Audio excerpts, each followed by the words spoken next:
Testes, testes.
And there we go. Now we're live. Yes. Hey. A lot of buttons to be pushed all at the same fucking time. I'm sitting here, like, I hear it, mouth moving. I just Jimmy G'd that in the Super Bowl. Like, I needed to. Oh, you're wide open. I needed to throw that like 20 feet shorter than it should have been, and I didn't. I fucked it all up. But that's okay, because all's well that ends well.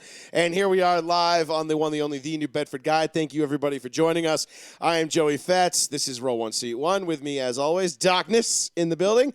And joining us tonight, sitting in, no, Sean did not lose a bunch of weight and get much better looking over the course of 6 days. The fountain of youth. Yes, he did not. And I mean, he's definitely got, like, I think Sean could pull off the hair. I think he could definitely pull off the hair. Not the color. But not the color or the thickness. Maybe the thickness. Does your barber charge you double? Brandon, do you charge him double? I don't know. You're going to have to ask Made Barbers about that. They're going to have to ask Made Barbers. Okay, anyhow. So we've got Brandon. Brandon's joining us in. He's part of the Row 1, Seat 1 family now. He's going to be doing the Shut Up and Dribble podcast, which will be broadcasting live or pre-recorded. It'll be on Row 1, Seat 1 very soon. What's the time frame for you guys? What are you looking at right now? Yeah, we're looking at early March, and I know myself and my co-hosts Tyler and Alex were very excited to get on this show, and it's going to be all basketball related. We're excited early March, and we're going to get right into the swing of things. So you're a Celtics fan? I love the Celtics. You can tell by the shirt. I'm very sorry. How have you fared? I mean, maybe you can tell Keith. I mean, Keith is a Celtics fan too. I would just like to know. Like, I mean, I've seen, Jesus Christ, what am I up to? 10 championships in my lifetime. What have you seen? One? I've seen one championship. I was going to say, because you look a little younger than us. You're definitely young. 23, so I didn't get the 23. luxury. Oh, yeah. Yeah, so he just saw one. Shit. So you were he like just made the cut for one. Baby I when came they were in the close first in one. 2010, but they took out Perk, so we didn't win. Yeah, I know. And it would have been 3 straight for the Lakers had, Andrew Bynum not gotten. I mean, so we're tied talking with the about seeds right Oscar now, so. in the trash can either way, right? Yes, I mean, and you'll get to know some of the listeners on this show as you listen to it. Marcus will be here to tell you that you're a total asshole if you think that Perk is the only reason why they lost that series. I mean, it is, but it totally isn't. But we'll you know what? We've got a lot of time. We'll get there. To get into that. But tonight it's going to be a Super Bowl. It's going to be a football-driven show. We got the Super Bowl. We've got Matt Stafford changing coasts, sort of. I guess that's a coast. Yeah, not really, but going from central to a coast. Jared Goff, and at least in Jared Goff's mind, Matt Stafford going east is where careers go to be revived, at least according to Jared Goff. So Matt Stafford goes to the Rams. Goff goes to Detroit. We'll get into that. We'll get into everything there is to talk about in regards to Deshaun Watson, where he could potentially end up, how the Stafford trade affects it. There's going to be a whole slew of dominoes that are going to fall here over the next couple of weeks, maybe even days, less than that. I'm thinking probably by this time next week, we're going to have some major moves throughout the NFL. Things I'm hearing, we'll get into the Broncos, the Jets, the Dolphins, their quarterback situations, the Niners, where Jimmy G, whether he stays, whether he goes.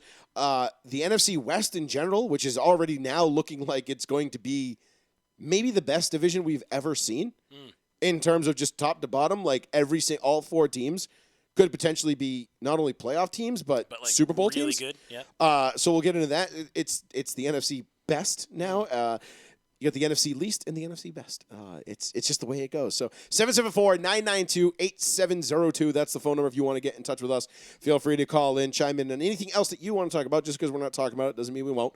It's not on the list. Doesn't mean we can't comment on it. So give us your thoughts, your feelings on everything about the week that was. The last the week, the football-less week, the week that just like it's like a stab in the fucking chest because you're like, you get to Sunday and you're like, all right, yeah, Sunday, yeah. And then, I gotta wait another week. You know, the Sunday, it's funny because the Sunday between the Super Bowl and the championship games, always routinely one of my worst days as a human being. Like, you go from that, like, football for 18 straight weeks, and then you get to that week and you're like, and it puts me in a bad mood. Like, I lash out at people. I remember I berated some manager at Papa Gino's like 5 years ago. On that Sunday, I yelled at the lady at the liquor store because she wouldn't let me buy booze because I had my license, which had expired because it was on my birthday, but I had the paper like replacement. Yeah. And she's like, oh, no, you cannot use that. And I'm like, okay, but Like, here's my real this one. This is the two of them. And then here's the replacement one. And she's like, no, you cannot do that. Like, I'm like, all right, whatever. And I like fucking went off on her. Probably not her fault. And then I went and I ordered Papa Gino's and they like charged me the wrong amount. Then they charged my credit card twice. Then they tried to blame me for it. And I just ripped it. Obviously, we worked at Gino's. Oh, yes, we so did. I knew the ins and outs of how that whole thing went. I went nuclear on this motherfucker. Like, this dude. Bro, let me tell you something. I was there for like 4 years. Yeah, I literally said that to him. I was like, do I need to drive up there and go in your office and show you how to do your fucking job, legit. you fucking idiot? And I even dropped Tom's name. I don't even know Tom still works. I was like, I'm calling Tom. Your fucking job is mine. like, Your ass is mine. You never had your fucking career. I hope you fucking got your resume dusted off, you fucking loser. And this kid's like, I don't know what your fucking problem is, man. I was like, I'm going to show you what my fucking problem is when I come up there and put my size 13 straight up your fucking dickhole. So it's always a bad Sunday for me. This Sunday, not so bad. I went and threw axes out at Stumpy's in Fall River. Which was fantastic Over there. Yeah. Sounds like a good time. Yeah, it's kind of funny. Is great. You really gotta like mouth your mic. Okay. Yeah. Oh yeah, you gotta like close. Yeah, Okay. you You gotta gotta like make make out love with to this it. shit. Like All we're right, not just doing all this right. because we like to. We'll make We're doing this love because we to have to. you. Okay, let's do it. Like you. And it's adjustable. look- If you wanna look at the like- difference. I Yeah, think look it at the goes up and difference. down. Oh, And all right, yeah, there we you go. know. Yeah. Yeah, so it's good. You're good. I get a don't nice worry. back workout here. Yeah, we're Leaning yeah. I know real those chairs are a little high for over You there. think?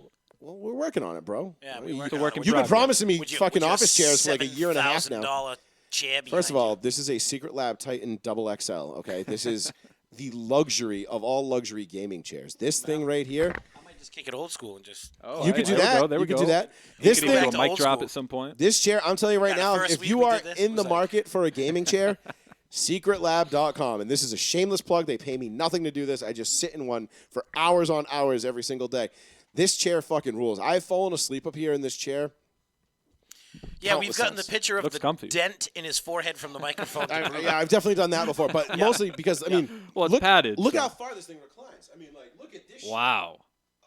Oh, Yeah, all the right. viewers don't need to see that view. Like, let's just face. I mean, on let's that. do a whole show with him taking a nap. I mean, you don't want to hear that. You don't want that beef. The mic might even pick up the snoring. I don't That's know. this Not the this snoring I'm worrying about. this thing goes back all the fucking way. It comes with like a nice little like memory foam pillow and everything. Like it's Wow. Secret Lab makes some quality equipment. But Moving anyway, along. let's get into some football. Let's get into the Super Bowl. Let's get into well, first off, actually, no, fuck that. Let's we'll save the Super Bowl for the second hour. Let's get into the Matt Stafford trade because obviously this is, like I said, the first major domino to fall. This is the first big time move we've seen of a quarterback in his prime in a very long time, if ever. I can't really recall anyone like Peyton Manning moved, but it wasn't, he was coming off the injury. And he was, 36 at the time? 37? Well, but Carson had the injury as well. Carson was banged up. There's never been a guy that's moved like this. And we're anticipating seeing Montana was already beat up. Yeah, everybody's already been beat up. Deshaun Watson. Tom Brady was 42 years old. Like, no one actually gives a shit Bledsoe about was him done anyway. for. He's a fucking Everyone else loser. stayed with the same team. He's going to be a loser on Sunday, but we'll save that for later. Stafford heading west Or east. or east, according to Goff. We don't know. So let's talk about this. So give me, you guys give me your thoughts on it. I wrote the article for row1seat1.com last night. I don't know, Brandon, was that up yet? It's up. Okay, so you can go on row1seat1.com. You can see the article I wrote about Matt Stafford getting traded and why this is, because I feel like this is a desperation move for the Rams. It is a desperation move. I don't feel it. It is a desperation move, but it also works out for everybody involved. But give me your guys' quick 2 cents. I mean, you know me. I love Stafford. I've always been a huge Matt Stafford guy. He's a gamer. I've said this since he's come into the league with Detroit. They've had shit teams. He's made the playoffs, just one time. They got eliminated first game. By Dallas. The year that Dez did catch the ball. The catch. Dez did catch it. I get it. But, again, I mean, Stafford's thrown for 45,000 yards already in his career. I think he's thrown for 7 straight 4,000-yard seasons, which is a record. I believe he's thrown. I'm going to get the exact numbers here, but I believe he's thrown for 45,000 yards with the Lions.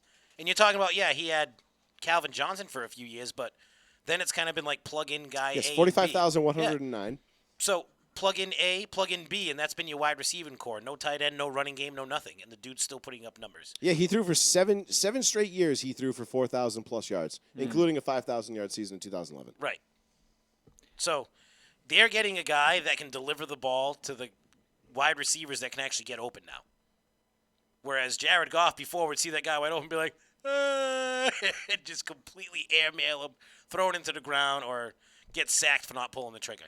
I mean, you saw it in the Super Bowl against the Patriots. He's never been different from that game. Yeah, he never really never took the step from that game that I think a lot of us thought and hoped he would, because he was a good quarterback, big arm, big talent. I mean, I think it's good for him to get a fresh start. But Brandon, give us your 2 cents on it. Well, listen, the only good thing for Jared Goff right now is he looks like Ryan Gosling. I mean, he's got the money, he's got the contract. I like it. He's got jokes, ladies. A few of them, they're up my short sleeve here, but there you go. I think the Rams, the Rams definitely regret that contract, and they knew they had to make a desperate move. But here's the deal: if you're going to trade a bunch of first-round picks for a guy to draft him in 2016, and then flip him in multiple picks to get Stafford. I mean, what a head-scratcher move that is. Is Stafford really that much of an upgrade compared to Goff? Yes. So I'm gonna jump in. I'm glad you brought that up, because that was kind of the first place I wanted to start with this, because the compensation to me is already unreal. And we talked about this before the show, before we went live. I'm big on draft picks. I'm big on not giving away your whole draft. Like we've seen guys, like we've seen the Ricky Williams deals, the Herschel Walker deals. Like we've seen Herschel is the best example that you can give. We'll circle back later. But what I was getting at is this deal, right? Is Stafford that much of an upgrade over Goff? I think the answer you're looking for is yes, and I think it's a resounding one. 100% my answer. If Matt Stafford is the quarterback for the LA Rams this year in 2020, I believe we are talking a Rams-Chiefs Super Bowl on Sunday. Either a Rams-Chiefs Super Bowl, but Rams in the championship game with a chance to go to the Super Bowl. The Rams had a chance to win their wild card game. Look what they did with Jared Goff with no thumb. And what was the backup quarterbacks that came in and actually started that game? Woodrow, whatever. He only lasted 3 plays. Yeah, and then it was like Jared Goff was like, I have no thumb. All right, I guess I'll play. Like, all right, so that really. So yes, to answer your question, yes, I do think he is that much of an upgrade. But the reason why this is a desperation move by the Rams, because the Rams realize they have basically a 2-year window here to win this Super Bowl. And if they come up short in the next 2 years, this trade is all for naught. It's a wasted trade, and it's going to set the Rams back big time. If you win the Super Bowl, nobody cares. You can get set back 6, 7, 8 years if you want to. As long as you win something, no one cares. But the Rams, you got to look at it this way too, though, because the Rams don't have draft stock. They have no first-round picks. They haven't had first-round picks. Jared Goff was their last first-round pick. They haven't in 2016. Yes. And they're not going to have him for a long time. Yeah, before that was Aaron Donald. So they've done pretty good in their first rounds. But they haven't had one Todd since. Gurley. Think about it. All their first-round picks, while they've gotten them talent, Jalen Ramsey, other guys like that, but they can't draft young. Right. The Rams have taken the let's trade the draft stock away for the proven commodity. The Rams are playing basketball in the National Football League, and it doesn't work. It doesn't work for long. It will work for a year or two, and I believe in this case it will work for the Rams. Because right now, when you write it down on paper, all right, I mean, the Rams got the best defense in the league. They just got Matt Stafford. That's a That's- championship team. But they don't have a that's the first round best pick team. until 2024. That's the best team, Wow. right? But that's the best team in the NFC next year. Yes. Maybe even the NFL. But now you're talking Aaron Donald that is turning 30. No, he's younger than that. I don't know about that, Tim. I want to say he's turning like 30. It doesn't matter because he only got 2 years. He's got after this year. He is turning 30. There is an opt out for Aaron For Aaron Donald. Donald, and they're going to rework it and do other shit. They're either going to have to pay him a boatload Or of he's money, gone. or he's Let him gone. walk. But I don't see him by the time that contract's ready to go. Look at the year he had this year, a couple of injuries, not as productive as he's been lately. But he's still the best, arguabably. I'm and not this, going to debate you on this because the Well, dude is nasty. We'll have this debate during the But offseason. when does he turn into J.J. Watt? But is Aaron? Nasty when he's on the field, when he's on the field. But he really isn't that unhealthy like all the time. No, but once it happens, it happens. This year, the ribs, the arm, the leg, like this year was the first year where you looked at him like, maybe he's not going to be Mr. Durable for the next 4 years. And they're paying him a shit ton of money. Did you just break your stuff? I just put my mouse on the floor.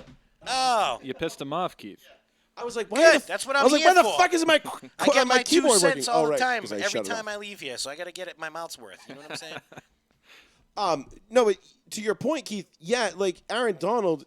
Oh, look, I'm not saying he's going to be trash in next year or the year after, but All I'm right, just saying. let's just at let's 30, just look. say at 31 years old, who's going to pay him that top When tier was- money when- anymore? how many games do you think Aaron Donald's missed in his career?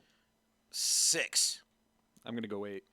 It's actually 4. Okay, so see, I was close. Wow. So okay. 4. So 4 games. So They were all this year? so no, I think actually he missed 2 games, right? 0. He missed 0 games. He started in all 16 games. Yeah, he didn't play full games though. He started in all 16 games this year. So good I enough. don't know what else to tell you. He started in all 16. I mean, we can finish all 16. We can split ends here, but still 13 and a half sacks this year as a defensive tackle. That's pretty fucking good. incredible. Yes. I mean, look, I'm gonna go on record on the show maybe for the first time ever and say I was dead ass wrong about Aaron Donald not being the best defensive player in the league. Oh, what, a back couple when we were years talking ago? about Khalil Mack, Von Miller, and Aaron Donald. I had Von Miller and Khalil Mack Well, you're above going him. back what with the Mac trade when we were talking about that? Back to the Mac Yeah, trade. Yep. And you know, Von Miller is a Super Bowl MVP. Khalil Mack was an absolute game wrecker at the time. I don't remember the last time I heard Khalil Mack's name. Yeah, he's regressed, honestly. And has it's just he like- regressed, or is it just least a little he's, bit. he's just overshadowed because it's Chicago? Like he's still causing havoc. But Chicago's he's a just big- not putting up the numbers. Chicago's a big market team, and No, people but love them. I'm not and saying- the but Chicago they defense suck. was maybe the second best defense in the league this year. Correct. But Mac wasn't putting up But the where numbers was that you usually so see where from was Mac. where was Khalil Mack when Von Miller was on the best defense in the league in 2015? Everybody knew who the fuck Von Miller was.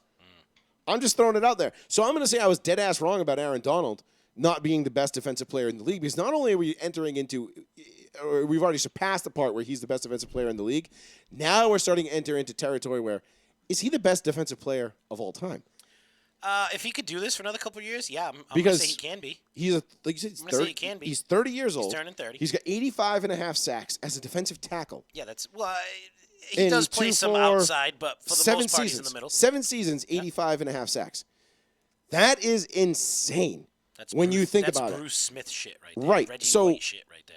Do you put him up there with Bruce Smith, Reggie White, Rod Woodson, Lawrence Again, Taylor, if those he can, type of if he names? can continue this for another Warren year, Sapp, who I say think is, say if he comes out next year and he gets another 15 sacks, yeah, he's up there because now you're talking 100 sacks as a defensive tackle. But what if he gets another injury? I mean, if the injuries continue to, Then plague he him doesn't throughout make his that career, elite but company. what injuries were we talking about? Hey, it could be a rib injury. It could Well, he be, had the rib injury, but it didn't stop him from playing this year. It didn't stop him from playing. It just stopped him from being productive. 13 and a half sacks out of a defensive tackle is pretty fucking The productive. ribs were the last week of the year. I'm just saying. 13 and a half sacks is pretty goddamn productive. And But what did to he the do for them point in the playoffs? to the point of Stafford, actually, I don't even know what he did in the playoffs. He didn't do much because he ended up being a third down guy because of his rib issue. I'll look up his game log. But yes, going back to Stafford while you look that up, I truly do think that Stafford is the difference that gets the Rams back to where they want to be.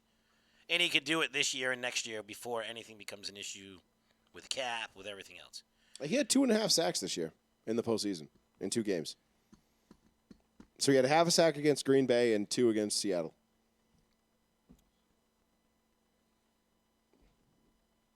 Saying that's not bad. Oh, yeah. Yeah, they played Seattle in the wild card round. Remember? They dicked him down. Yeah, that was when the quarterback got knocked out. Yeah, and they were in that Green Bay game. I mean, think about it. They beat Green Bay. They go and can you imagine Tom Brady, the fits Tom Brady would have had? He threw 3 interceptions against Green Bay's trash-ass defense. This is true. What would he have done against the Rams? Like, this wouldn't even be a question. Yeah. So, going back to Stafford, though.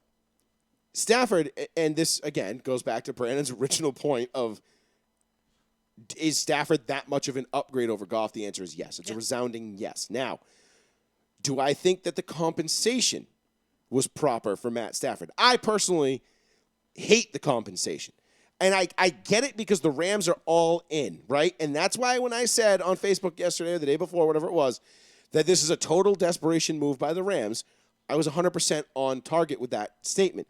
This is a desperation move. The Rams understand the window is small. It's not because it's a bad deal for the Rams. It's not because Stafford's not a good player. No, that's not the point I'm making. It's the yellow flashing light. It is, the light just turned yellow. Mm-hmm. Do you hit the brakes and stop? Or do you say, fuck the police and mash the gas?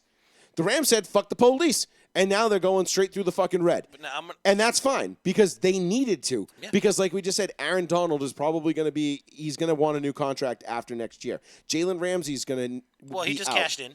Jalen Ramsey's going to break, but his deal at the end of the 2022 season, he's gone. I thought it was 2024. The contract goes beyond that, but there's the opt-out and the dead money, and they can get rid of him, I believe, after 2022 for next to nothing. Oh, see, I thought it was the year after. So they pay him for this year and next year, and then he's gone. So basically the Rams have a 2-year window.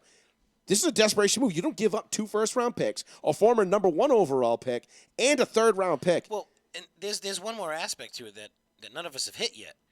Jared Goff's contract is fucking awful. Well, that was going to be my next point, was that they kind of Brock Osweiler this thing. Yeah, right, because like now the desperation, yes, because of the window like you're saying. 2, how the fuck do we get rid of this guy and not be responsible for his money?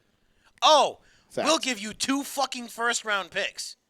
Thank you. And we'll take rid of one of your giant contracts, and we'll call it a wash? Yeah? Sweet.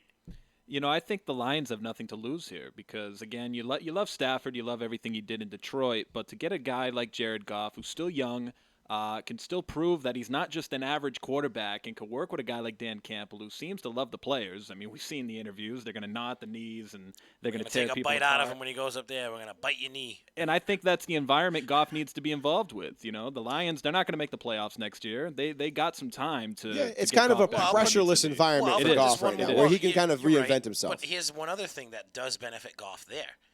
What I've been saying about Jared Goff since he's come to the league, he is a play-action quarterback. And he's got T.J. Hawkinson. Wow, good drop. He was a first-round pick too, right? T.J.'s nice. He's one of the best tight ends in the league. Kerryon Johnson's still there. The ageless wonder of the world, AP's there. And DeAndre Swift. 3 capable backs that ran the ball ridiculous for the Lions this year. Gives him his play action. If he can link up with Swift and keep Johnson upright, maybe they can do something. I don't think they will. It's Detroit, but on the Lions side of things, again, and I agree with what Brandon said with in terms of it's a pressureless environment for Goff. He has now kind of just like, okay, fresh start. We're not looking to win a Super Bowl right now. We know we're not winning a Super Bowl. In fact, the Lions have been rebuilding since 1957 because they won their last championship in 1956. So they've been rebuilding since 57. Shout out to Adam Shine on Sports. They've wasted lots of talent. But they've buried some of the best talent this league has ever seen, and just it's an atrocity what they've done. But they don't have any pressure to win this year. Dan Campbell's coming in. He's a new coach. He's more of an atmosphere guy, a locker room guy. He's not an X's and O's kind of guy. He's there to just kind of set the table and say, look, this is how we're going to do shit. And then he'll get fired in a year or 2, 3, whatever. He's a transition dude. But he's right. He's your Fox. He's John Fox. Yep. You know, he's the guy. Like, you might Fox came in. He straightened some things out. Yep. Got ready to go, and then he's the guy that comes in after the substitute teacher leaves, and it's just like, okay, hold on, we gotta pump the brakes here. Let's reset the table. So Campbell's going in there with Goff and a decent amount of talent, but the Lions needed the first round picks. Now they don't get one this year; they get a third this year. They get the Rams first, and the Rams first this year, next year, and the year after 22 and 23. You expect those picks to be later in the third in the first round because the Rams are going to be good. Because the Rams are going to be good, but it gives the Lions ammo now. It gives them draft capital to move up. Like now, you've got 4 picks in the first round over 2 years. That's a good thing to have in the NFL if you're trying to rebuild. Yeah. 15 and the 25. What do Right, you think? we can bundle up some picks, and the Lions will probably still be kind of meh. So they'll be close to Well, the top half and of I'll the league say in this terms to of you. the draft order. And I'll see Anyway, if you agree, Brandon. The Lions have had more pressure to go 0-16 than to make the playoffs in the past 20 years. Okay. I'd agree with that. Right?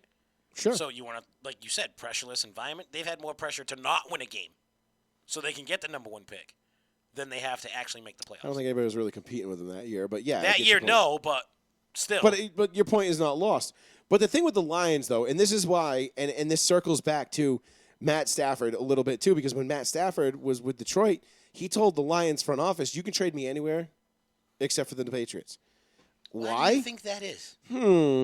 It's almost as if the Patriots brought back this guy who Matt Stafford probably loathes.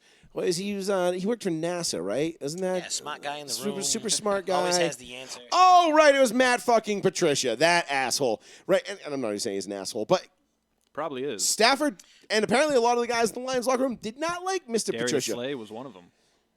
And there's a reason why he was shown the door after 2 quick years. There's a reason why. And this is going to go back to one of the first things that Matt Patricia should have done. And this goes back to last year at the draft. And we said it on this show, or at least I said it. And we had this point was that if the Lions were going to truly rebuild, what they should have done was traded away Matt Stafford last year and drafted Justin Herbert. Yeah. That would have been the smart thing for Matt Patricia to do, because then he at least could have given himself the, hey, I've got a new quarterback. You got to give me a couple years. years. Franchise kid. And this could be the franchise guy. Like, look, Matt Stafford's great, but he's basically a Toyota Supra in the NFL right now. Like, you put him on the dyno, he puts down 1,500 horsepower, you throw him in the quarter, and he can't hook up. You know what I mean? And, like, he's still getting beat out by Honda Civics with B16s. So, yeah, I know a thing or two when it comes to the vehicles, but I'm just kidding. I really don't. But he remembered shit that went down 20 years ago. yes, I do. But the thing with Stafford is that would have been the smart thing, and there's a reason why Matt Patricia's out the door, and that's one of them, because they did this a year too late. Now they still got a good haul, and they got absolutely. Jared Goff, so they actually got a comparable replacement plus some draft capital. I think this is more of a win on the Lions side, because I feel like the Lions will be able to parlay those picks in Jared Goff into more success than I do feel like the Rams have chances of winning a Super Bowl with Matt Stafford under center. Does that make sense? I think that the Lions will have a better chance at making their situation work than the Rams will, because they are under the gun right now. They have to win a Super Bowl in the next 2 years. I'm going to say no, because historically, the Lions always find a way to fuck it up. I agree. True. The second part of that is the Rams were already really good. They were already really good. Now they just got a lot better. Yes, they did. They did get better. I think that's a hard push for me. Yeah, if the Rams are going to be That's a looked very as the hard best push team for in the me. NFC, then you got to give them, you got to give them the Super Bowl chance. I'm Right, not saying that they're going to win it, Right, but they that's should what at least I'm be a saying. contender. They're going to be the best. They could be the best team in the NFC. They could be the best team in the NFL. But how often does the best team in the NFL actually win the Super Bowl? You're not wrong, Yeah, but how I often mean, does the Lions fuck it up? most of the time they do. Every year. But the Lions they do tend to fuck it up, because there's just a culture of losing there. It's just, that's what the Lions do. They find a way to take good things and fuck them up. Yeah. I think this is going to be the reversal of fortunes for the Lions. And I say this completely unironically, no joking, no tongue in cheek. I really do think that this is the Lions going to have, this is now their chance. They've removed themselves from Matt Stafford. They've got Goff. There's no pressure. They've got the draft capital. They've got the new coach. Now, can they finally go out and put it all together? And I think with the way things are shaping up, I think they're going to have a decent shot, because at the very least, they're going to have a quarterback that's going to listen. Matt Stafford, Well, Goff's 26. we look at 25. 25. We look at Matt Stafford in Detroit. For all the great things Matt Stafford did in Detroit, you can go and find a thing that Matt Stafford did terrible. Like, there are games Matt Stafford won them, and there are definitely games Matt Stafford lost them. Of course. So there's not like it's not like all of a sudden. It's not It was like Matt Stafford was the golden goose and Detroit just sucked all around right. him. I mean, granted, Detroit always sucks all around him, and that was And fine. I'm going to give Stafford the other benefit. How many coaches has he had in Detroit since he's been there? All of them. I mean, think about it. He's had what, like 8 coaches? I mean, Just all of them. yeah. I mean, it's just So I Let's lost count. put it this way: if there's an offensive or a defense coordinator in the Jesus league, Christ, I guarantee you at one was it point he coached Matt Stafford. Jim Schwartz. Schwartz? No, he was Marinelli. Mariota. Marinelli. Oh yeah, no, Mooch. No, Mooch was gone before Stafford got there. Mooch was like early. I thought Mooch he was drafted him. no, Mooch was Joey Blue Skies. That's right. So I think it was Marinelli, Then Schwartz, Caldwell, Yep. Patricia. Am I missing one? No, there's one in between. I might be missing one. There was one in between. I'm on Chief stats, so I'm not even. You're probably right, but anyway, it doesn't matter. But the thing is you're right. He's never actually had There's no consistency. the consistency or the level. And now he gets a Sean McVay. Yeah. Like, think about that. Could you think about it? Think about it this way: if Matt Stafford had Sean McVay his entire career, He'd probably have 60,000 yards by right now. What would we be talking about Matt Stafford right now? Aaron Rodgers. You might not be wrong. Yeah, I guarantee you, and this, what is it, February 2nd, 2021? Stafford throws for 5,000 yards this season. Guaranteed. 5,000 yards, 35 touchdowns. I mean, that's not out of the realm of possible for him at all. Like, It it's definitely pretty is. much kind of what he does. Yeah, but with the 35 touchdowns is usually Well, here's the deal. If he's way going to out have of realm. 35 touchdowns, he might need his boy Megatron to come back and play for the Rams. Do you guys think that's out of the realm of possibility? Nah, Megatron is not. 35 years old. Megatron's No. done. He's involved with the franchise. Yes. Reluctantly. Somewhat. Reluctantly, but Well, they were literally like, "Listen, we're still paying you. I know, I was- Like, can you like come here and at least like wave at the Yeah, crowd or can something?" you Like, clean the toilets or something? I mean, come on. I was right. It was Marinelli. Actually, I think Marinelli was gone. It was just Schwartz, Caldwell, and Patricia. oh, okay. So he's only had three quarterbacks. Yeah, but he's only been in the league for 8 Yeah, because years? Stafford was what, 09? No, I think he was 10 or 11. No, he was 9. Yeah, 9. Nine, First 9. all right. Oh, 09. Him and Sam Bradford. And then Oof. 2010 was That's another guy. what was number 1 overall in 10? Because that was Cam Newton in 11. Shit. That was bad. In I'm 9. stumping myself right now. I feel like it was Cleveland. See, Had to have been the 09. Browns. Oh, no, I'm sorry. Oh, it was Bradford, Stafford back to back. It was Yeah. Stafford, then Bradford. Yeah, Stafford was 2010, Yeah, right? Bradford was 2010. Because Bradford was And the then last. 11 wasn't 11. Yeah, because Bradford was the last guy to cash in on the uncapped rookie deals. Yep. Remember, he made that fucking shitload of money, and then And then blew out his knee 5 times. Yeah. just Oh wait, for the Rams. yeah, porcelain and popsicle sticks, as Sean would say. 704-992-8702. That's the phone number if you want to give us a call. Get in on this Matt Stafford from Detroit to LA talk. Where do you put the Rams now with Matt Stafford? Are they the best team in the NFC? Are they the best team in the NFL?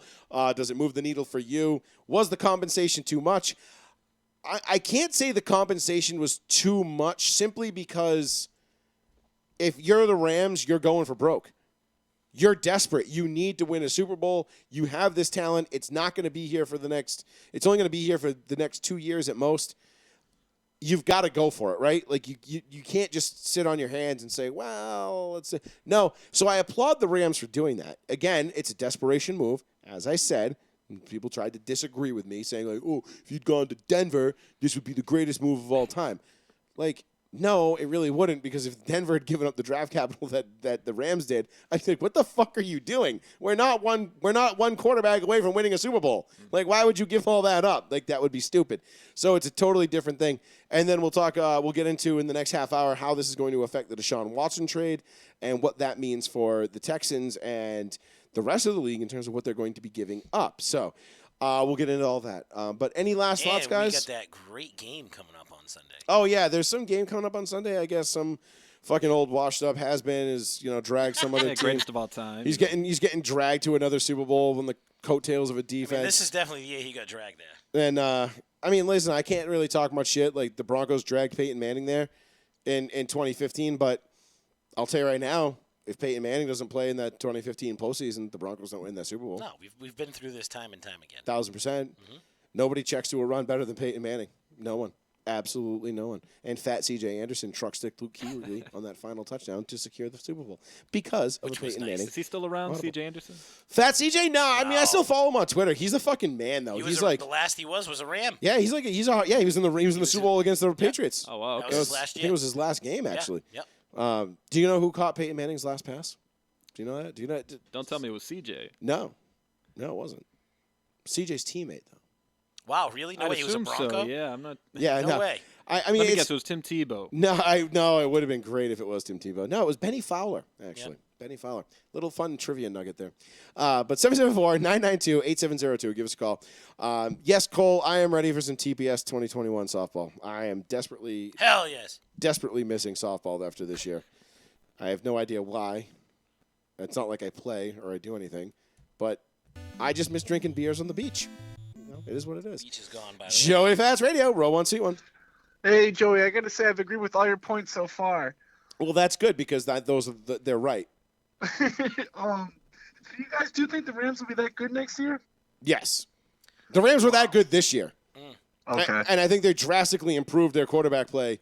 I mean, if you came out and listened to the GM and Sean McVay after this last loss, Yeah. I mean, if you watch Jared Goff the last 4 or 5 weeks of the season, I mean, and to quote Marshall Faulk yesterday on Shine on Sports, he played piss poor down the stretch. Geez. So Well, he looked lost half the time. he was lost. He was hurt. He was under a lot of pressure. He got the big money. I don't think he was doing himself any favors. Regardless, it was bad. Goff was bad. Could you guys imagine, as just NFL fans, how fucked we would be if they had actually gone Aaron Rodgers? The Rams, they made the phone call. I was going to say, you We got to would figure have that was been the first push, right? fucked. They made the phone call to see if they could get Aaron Rodgers.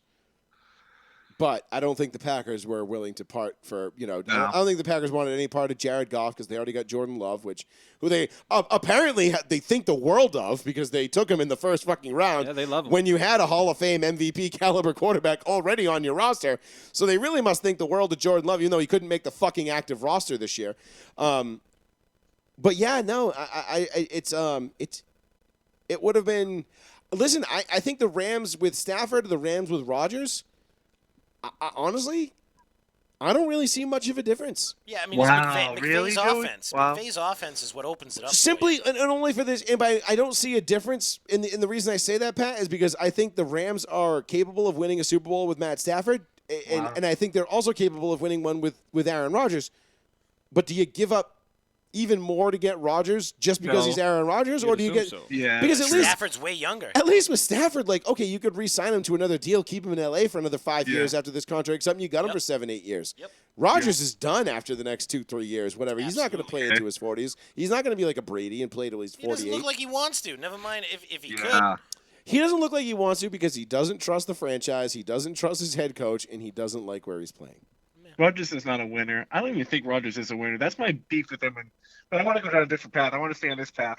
But yeah, I agree with you about Stafford. I do. That's a good point. I agree with you with Stafford. Okay, go on.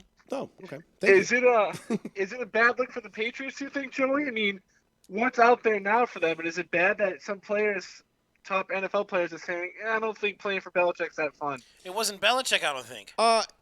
Honestly, it has. Listen, what top NFL players, and this is one of those things, and I fucking hate when people say this and they're like, "Oh, I don't want to go," because we heard this from Lane Johnson with the Eagles a couple years ago, or not Lane Johnson. It was who was the Eagles player? Who was like, "Oh, I don't think they have much fun up there," and like mouthed off. What's I his forget name? too. That left them and went to the Rams. The Eagles. He played for the Eagles. God damn Yeah, it. it was. He won I the Super forget Bowl. too. I remember that. But you know what I mean. But people say that, but it's like, dude, you're going to play for Bill Belichick, the greatest coach in the history of sports, not the NFL, Wow. not Yeah. the NFC, not the AFC East. No, the history of sports. He is the best coach to ever coach any team at any level. That includes Coach K. That includes Pop. That includes Phil Jackson, Red Auerbach. Yeah. You name it, he is better because he did it at a level that you cannot duplicate and we will never see again. Wow. So anybody who's saying they don't want to go to New England and play for Bill Belichick is either one, full of shit, or B, has no shot of going there anyway. Yeah. Because I'll tell you right now, you ask anybody, ask Aqib Talib, ask Wes Welker, ask guys that left Bill Belichick and went to play elsewhere, maybe except for Danny Amendola, but who gives a fuck about Danny Who gives a Amendola? fuck about him? Because what the fuck has Danny Amendola ever done outside of his career in New England? I mean, seriously, Nothing. the fact that that guy had the fucking balls to even say anything As he was in Detroit. in Detroit, it's like, oh, you're still in the league? It's like, I'm wait, sorry. You didn't go there to die. I didn't even know you were actually still Take him out playing. to pasture. Right? Like, dude, you caught a touchdown in a divisional round playoff game because Bill Belichick put you in position to do it. Like Yeah. no one would even know your name if it weren't for Bill Belichick. So why don't you shut the fuck up, Danny Amendola? Again, no disrespect. But he did that to Mr. Dunkin' Amendola. Donuts commercial. Yeah. So anybody who's saying they don't want to play for Bill is just full of shit. And this whole like, oh, Tom Brady was the draw to come here narrative Oh, is entirely fucking bullshit. Let's not go down That that. is such fucking bullshit. The Patriots have never been overly active in free agency, right? Like they've never No, gone they're out. always the third day guys. Yeah, they're Kyle Van Noy. Kyle all Van these Noy, guys. Rob Yeah. Ninkovich, Roosevelt Like, you know, The Colvin. third day guys. Like you know, what I mean? Like the biggest moves they make. The biggest move they made was Darrell Revis. Yeah, that's so true. That's so true. You know what I mean? Like That was a Randy, one-time deal. Yeah. Randy Moss was even an afterthought at that It point. was Like an afterthought, Moss. Yeah. you know, they brought in guys like Albert Hainsworth, and that didn't work out, and Chad No. Johnson, that didn't work out. But the misses that they have are always outweighed by the, like I said, the Rob Ninkoviches, the Kyle Van Noys. Well, not just that, but the misses The that fucking, they have don't hurt them. Yeah. Right, the missing They're not going for them to be the guy. They're going them to be a Dominic piece. Easley's. Yeah, like, right. you know, those You gotta guys, play yeah. your role.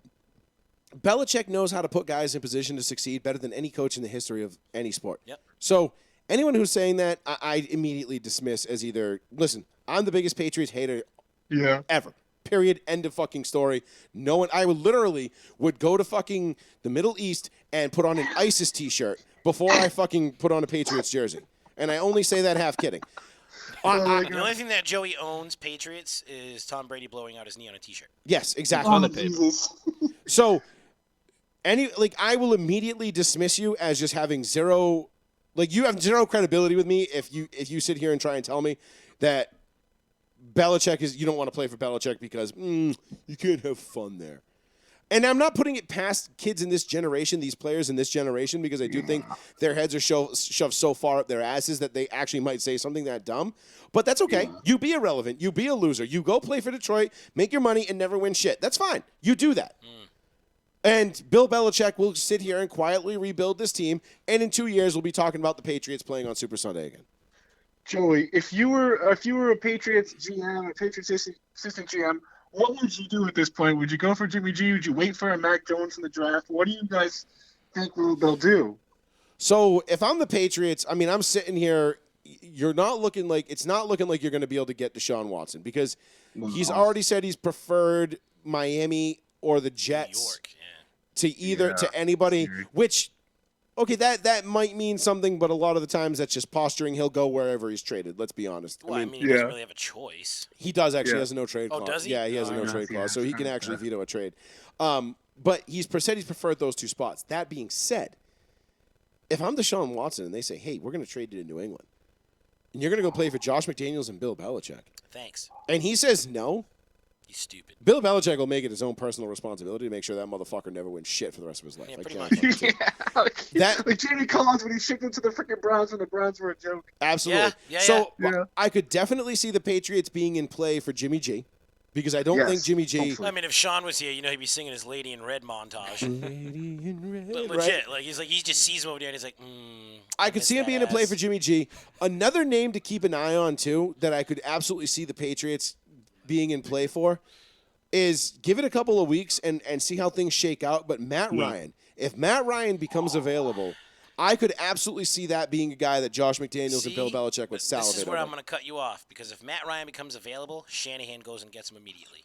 That's his guy. Really? That's his He's playing guy. Boston But College. it's not up to Shanahan. It's up to Lynch. I get that, but when Shanahan would go to Lynch and be like, "Did you see what I did with this?" But if boy?" the 49ers, okay, let's say Jimmy G and Matt Ryan both become available because I don't know, the Niners, they trade for, I don't know, some fucking guy named Aaron Rodgers, which is rumored to happen. Which if that Okay, happens, go Niners. Then they don't have to worry about whether or not Matt Yeah, Ryan I goes to the don't Bay worry Area. about That shit. doesn't Rodgers happen. from Cali? Yes, from Cal. So that would he be played going. at Cal. He would be going home to play for the Niners, which is kind of why people are starting to tie him to there. Now, that's not saying the Which Niners would are be going to do like, anything "Oh yeah, crazy. the Rams, you got Stafford." Yeah, But could you we imagine the got fucking Rodgers. Niners right now? The Niners next year with Aaron Rodgers, like that's a Super Bowl team. That's the Super Bowl team.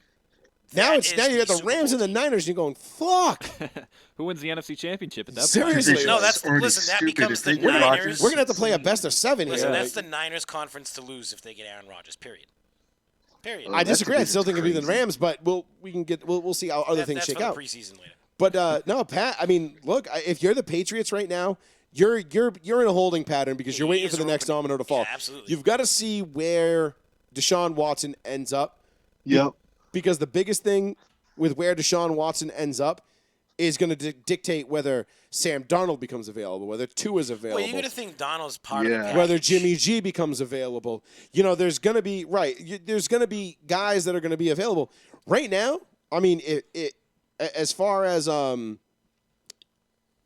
Sam Darnold is concerned, it's the Colts, it's the Redskins, it's the Broncos. Like those are the big three right now.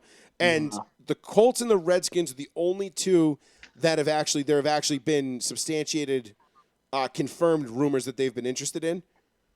The Broncos, I'm just throwing it out there because it makes sense. Yeah. Because Joey's trying to wish it. Well, because Elway loved him coming out. Didn't have a chance to get up and get him because he went 3 and they took Bradley Chubb at 5. All the quarterbacks were gone before Elway had a shot. But Elway loved him. But like, if you're the Patriots, like, could you imagine the Patriots being a dark horse on Sam Darnold? Like a 23-year-old, young, Rocket arm. Potentially could have been first number 1 overall pick. Like that would have been that'd be an absolute fucking steal for the Patriots. Wow. So you've got him, you've got Jimmy Garoppolo, you got Matt Ryan to keep an eye on. There's Teddy Bridgewater who's going to be available. There's going to be guys. Yeah, Bridgewater. But he's a wily veteran guy that could come in and that has no arm. Already. Is he like Cam? Is he not as bad as Cam? No, he's nowhere near as bad as Cam. His arm's not as bad. I'm as still his curious to arm. find out what is What Cam is hurt? wrong with Cam? What's Yeah, wrong with right. Cam? Cam's got to Well, be he had hurt. COVID, so that guy. No, but like, There it is. dude, we've been saying If it all year. Cam The throwing wanted to motion. make $1 billion, he would retire and be a fucking analyst. They would love him. Or a His fashion personality, he'd make $1 billion a year as an analyst. He'd make a bajillion dollars. He should just like get in touch with Giselle and be like, "Yo, what do I got to do to get on the runway?" Do you kiss your babies? Like, I mean, Brady I'm not. does. He's like, I'm not all On for the kissing mouth. my kids on the mouth, well, but then we cannot do this. I'm sorry. my husband cannot throw and catch the ball at the same time. But no. But he can kiss his babies. Listen, the Patriots are going to have to do something at quarterback, Yeah. even if that means getting up and getting like the kid was it Zach Wilson. They'd have to trade up a lot. Really? For Wilson. But they're going to have to trade up anyway. They're 7-9. It's not you got to remember for the first time in a long time. but dude, what are they- the they have, Patriots what, are four- within striking distance of have, being able to get to 14? the top of the They're draft. 14 or Yeah. 16. They're middle of the pack, 7-9, whatever. They're like, So, like, 14 to 15, 16. 16. What about the somewhere. kid that started for the Washington football team? He was on the Patriots practice squad. You can just say the Redskins. The Redskins. There you go. So we'll call him the Skins. What's his name? What's his name? Hanky? It's Hanky, right? Heineke? Heineke. Yeah, he was on the So- Patriots practice squad. He was on the Patriots practice squad at one point, and he looked pretty promising. I mean, he looked good. They should have kept him. He would have But started that's him not. again. That's a It guy that was you a bring in and let game. him compete. You know what I mean? Like the Patriots are going to want a guy going into opening day saying, "This is our guy." Like they don't want to do what the Broncos did with Joe Flacco and Case Keenum and King Case coming off that just electric win against the Saints. King They don't want to go into the season with a guy like that on the roster and just kind of a placeholder and for like another. Okay, we're in a holding pattern for another year. The Patriots will make a splash. They will find a way to get a quarterback on that roster that will win them 10, 11 games next year. Guarantee it. Well, I'll tell you one thing. The guys who are luckiest are you guys. And it's going to be like this weekend when I heard that trade, I was like, oh, I can't wait for Rowan Seaman. It's going to be a fun offseason. It's going to be a fun draft night. I'm very much looking forward to the draft this year. Probably more so than I have in a long time. Well, I'm looking forward to watch Sean fall asleep by pick number like 12. I don't know if I'll be able to get it off this year for the first round. I don't know if I'll be able to do that this year, so you guys might have to hold it down without me. So I'm going to have to be in studio with Sean. Then I'm going to keep on fucking throwing water on his ass. Yeah. You guys have to have a show, though. You got to have a draft night show. Listen, even if it's me by myself, I'll sit there with fucking popcorn and go nuts. Hold the fort. All We'll right, do no, a man, break of cards I in mean, between or I something, can you get know it what I'm off. saying? I can. It'll just Two shows at I'll once. just have to. Joe was like, fuck is that this up. COVID time still a thing? What the fuck's going on with that COVID time? Yeah, right. Can A I, chew, a sneeze, a sneeze. I got yeah, the can Rona. can I get this off? No, I would just be screwing over my swap partner, but that's okay. Adam's good. He'll understand. He gets it. But Pat, thanks for the call, buddy. Wait, before you leave, Pat. Have a good Pat, week. I've been listening, boys. Have a good night. Pat, before you leave, Yeah. what do you got for the Super Bowl? Oh right. Yeah. Oh God, I have a soft spot for Andy Reid, and I obviously love Brady. I want Tom to win. I think the Chiefs do win, though. If that makes any sense. I think the So Chiefs. you're going with the After Chiefs. time. All right. So What do you guys think? your Is it well, too early to that's say, or this is is it- coming what do you into the guys think? segment. That's why I asked you, sir. We gotta get. But we is gotta your get to the bottom of affiliation with the Andy hour. Reid because he loves cheeseburgers? Be real. You a cheeseburger guy? He's like this big old Holly nice guy. And Oh, I he's do definitely a like big him. old I Holly love guy, him all this right. year. Yeah, If you put some bacon on that cheeseburger, he'll love you even definitely more. doesn't have hollow thighs. I can give him that. That boy He got a thick. belly full of jelly. So, quick point. Last Get a year, mud when they won flap the Super for his Bowl, guys, ass. right after they won the Super Bowl, his wife he was giving an interview. The funniest thing, his wife walks over, hugs him, and says to the reporter, I just want him to sit down. I want to get him down. Meaning, like, I want to get my husband, not like, hyped up as he was, because the guy's like 300 pounds, and I'm worried he's going to get like sick or a heart attack or something. Watch Oh, my out, Pat. God. Joey just whipped out the twisted tea. Just whipped out just see somebody's getting capped. Shit's getting fucked up. Pat, as always, bro, appreciate Pat the is call. blown Yeah, away by guys, the have a good absolute listen. Have a genius good of our night. comedy right there. No Later, response. guys. All right, brother. Pat, Take talk care, to you later, brother. buddy. Joey Fats Radio, roll one, seat one, 774-992-8702. Let's keep on this. I kind of want to keep on this Patriots. Where do the Patriots go? Because I thought that was a good point by Pat. Where do the Patriots go from here? Because Stafford had been one of the guys that was linked to the Patriots that Sean had been saying for the Sean last was couple trying of to wish it. years. He was trying to He wish was it. wanting Stafford. Do you think the Patriots make a splash? Do they go for Aaron Rodgers? Brandon, you're the resident Patriot fan in the room. I love the Patriots. What are you thinking? so what do welcome, you Sean. what do you think? And then tell me what you want, because those Sure. are obviously both two very different things. Sure. So if I'm the Patriots, first of all, Cam Newton's gone. You got to let him walk. I'd love to get somebody in the draft. I don't want to take on these albatrosses of contracts. You know, you mentioned guys like Matt Ryan. I don't think Aaron Rodgers is too realistic. I think Kirk Cousins would be a terrible move. Same. But, I think, again, Jimmy Garoppolo, even though that contract is big, he's been in New England. He was the backup during our Super Bowl run. He's been to the Super Bowl as a starting quarterback. I'd love to have Jimmy G back. I think Patriot. Jimmy G makes a lot of sense for a couple of reasons. One, because the contract's reworkable, right? It is. Once he gets let go by the Niners, that money becomes not guaranteed anymore. He's not guaranteed anything. So the contract actually becomes actually in his best interest, I believe, to rework the contract, if my memory serves me correctly, on the ins and outs of that. Everything you just said makes sense. He's been there. He knows the system. He knows the culture. He knows everything there is to do with it. The only thing is, and this is just me as a non-Patriots fan, as somebody, I'm going to try and be objective here. He hasn't proven he can stay healthy at all. I mean, not once has he ever fit. Like, I think last year, even the year they went to the Super Bowl, he was banged up for 4 or 5 games, if I'm not mistaken. I mean, obviously you see the plus side of it, but looking at it from a realistic standpoint, do you really think he's going to go to New England all of a sudden? Poof. Like, I'm healthy now. I can stay healthy. I just think he's the best option out there. Stafford would have been great. Watson would be fantastic, but that's not going to happen.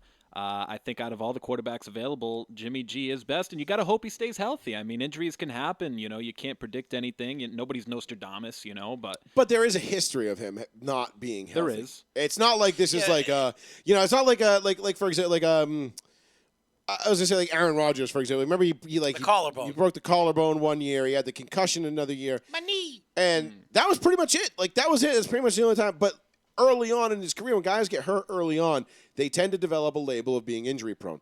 Yeah, but Jimmy's injury this year was kind of fucked up. The ankle sprain that he got was a very rare thing. Yeah, but He trampled on a lineman's foot. It's that. It was the collarbone.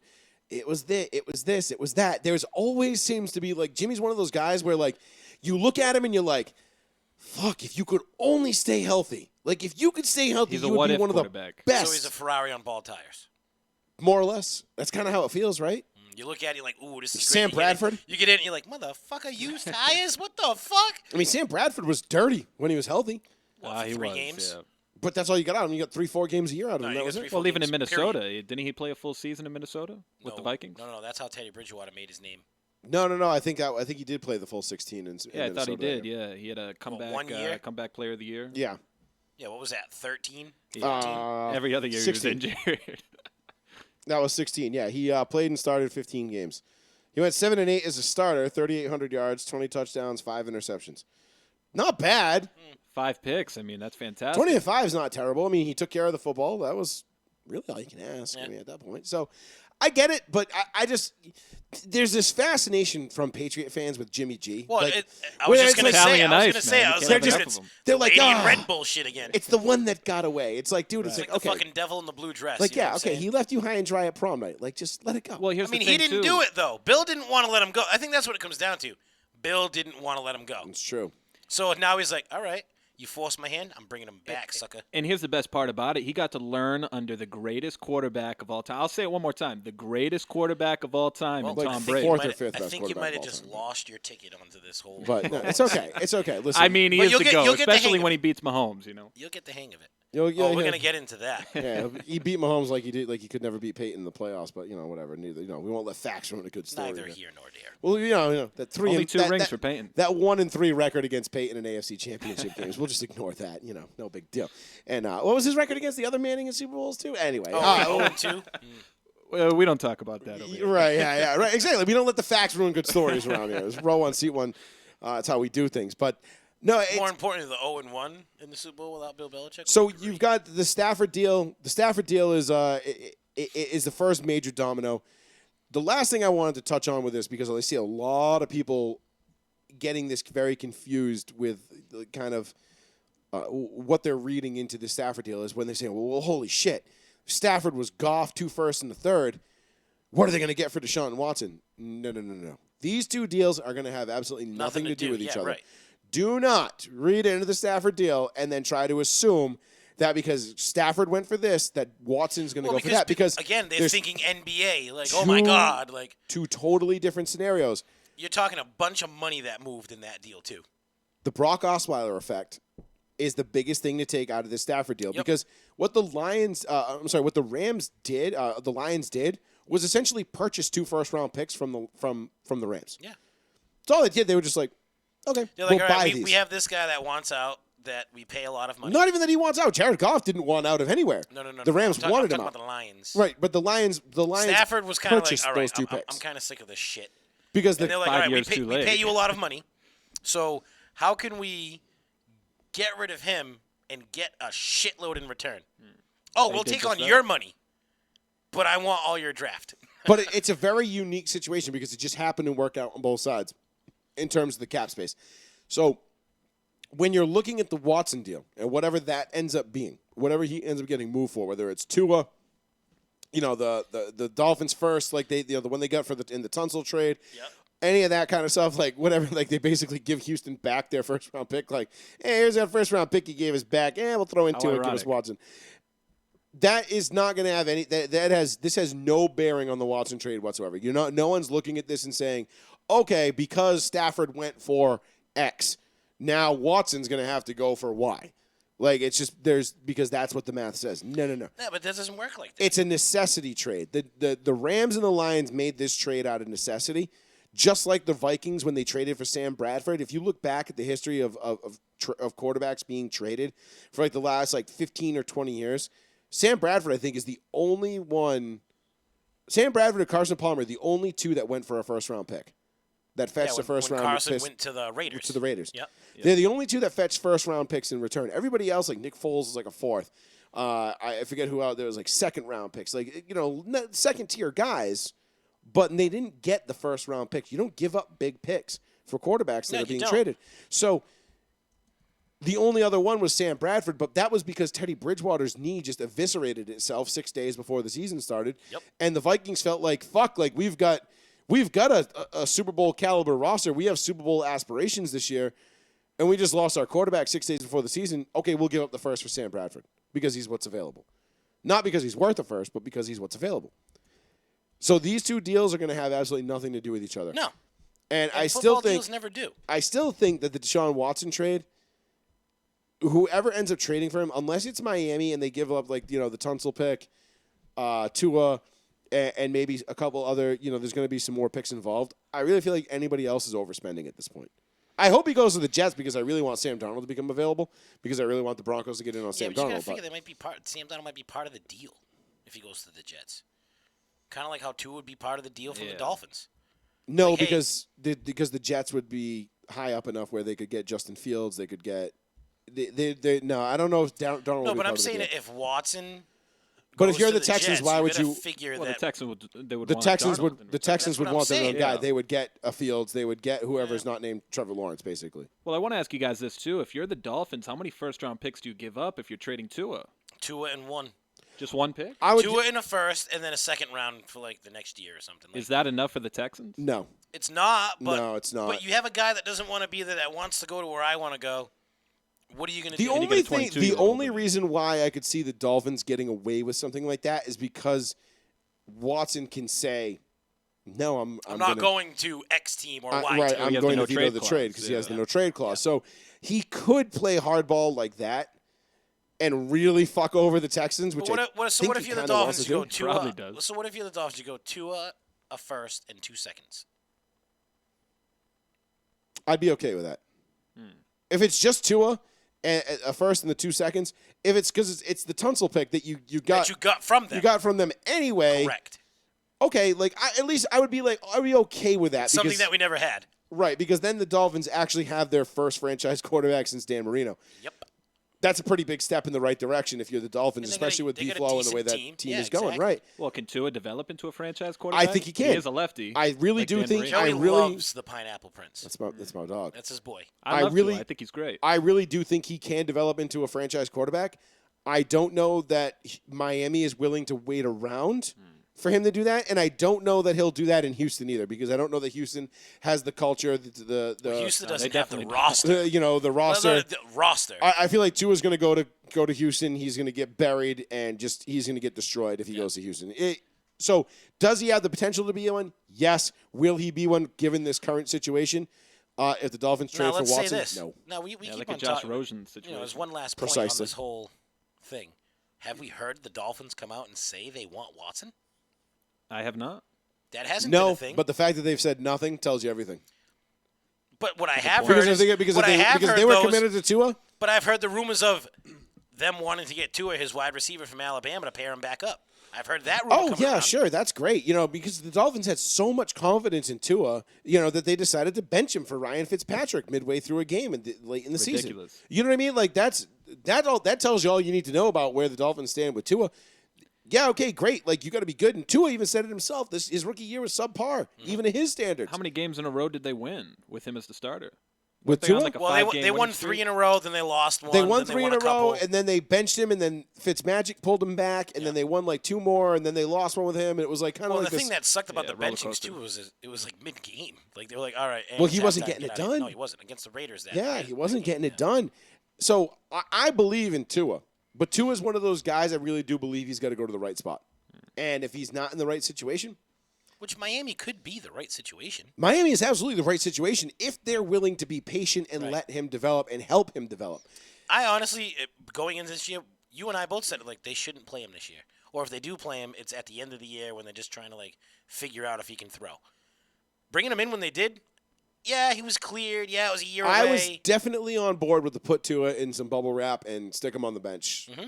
Kind of Let mantra him for see the shit. game Like, from the sidelines. Let him see the speed. Let him kind of like, practice reps, and an But NFL roster. the problem was that the Dolphins were actually pretty decent yeah, this they year. were good, and they were like, "Well, Fitzmagic gives us 4 good weeks, and then the arm falls off." So Right, and then they played Tua, and Tua played pretty well at times. He had that 4 touchdown game. and he Who controlled was the it ball. against? I forget who it was against, but he played well. He controlled the ball. He wasn't a pick machine. He didn't turn it over. Like But then he just couldn't get the ball out, though. That was the problem. He had a rookie. He did what rookies do. He struggled, and that's okay. look for his down the middle But seam, are slants. you, as a franchise, the Miami Dolphins, this is the best roster you've probably had since 2008. Are you willing to wait for the kid to catch up? Oh, it depends on how fast. Or do you take the shot, trade him over to Houston, get Deshaun Watson, and add water in your at least an AFC title contender? Yeah, right. I mean, look around the landscape of the AFC. It's not very top heavy right now. Everybody's kind of just Although Big Ben's coming back. right there. So yeah, great. Big Ben's coming back. Who cares? I mean, think about it. Think about this for one quick second. Antonio Brown and Le'Veon Bell. One of them's getting a ring on Sunday. That's true. Correct. And Not Big neither, Ben. And neither of them play in Pittsburgh anymore. And both of them wanted out of Pittsburgh really bad.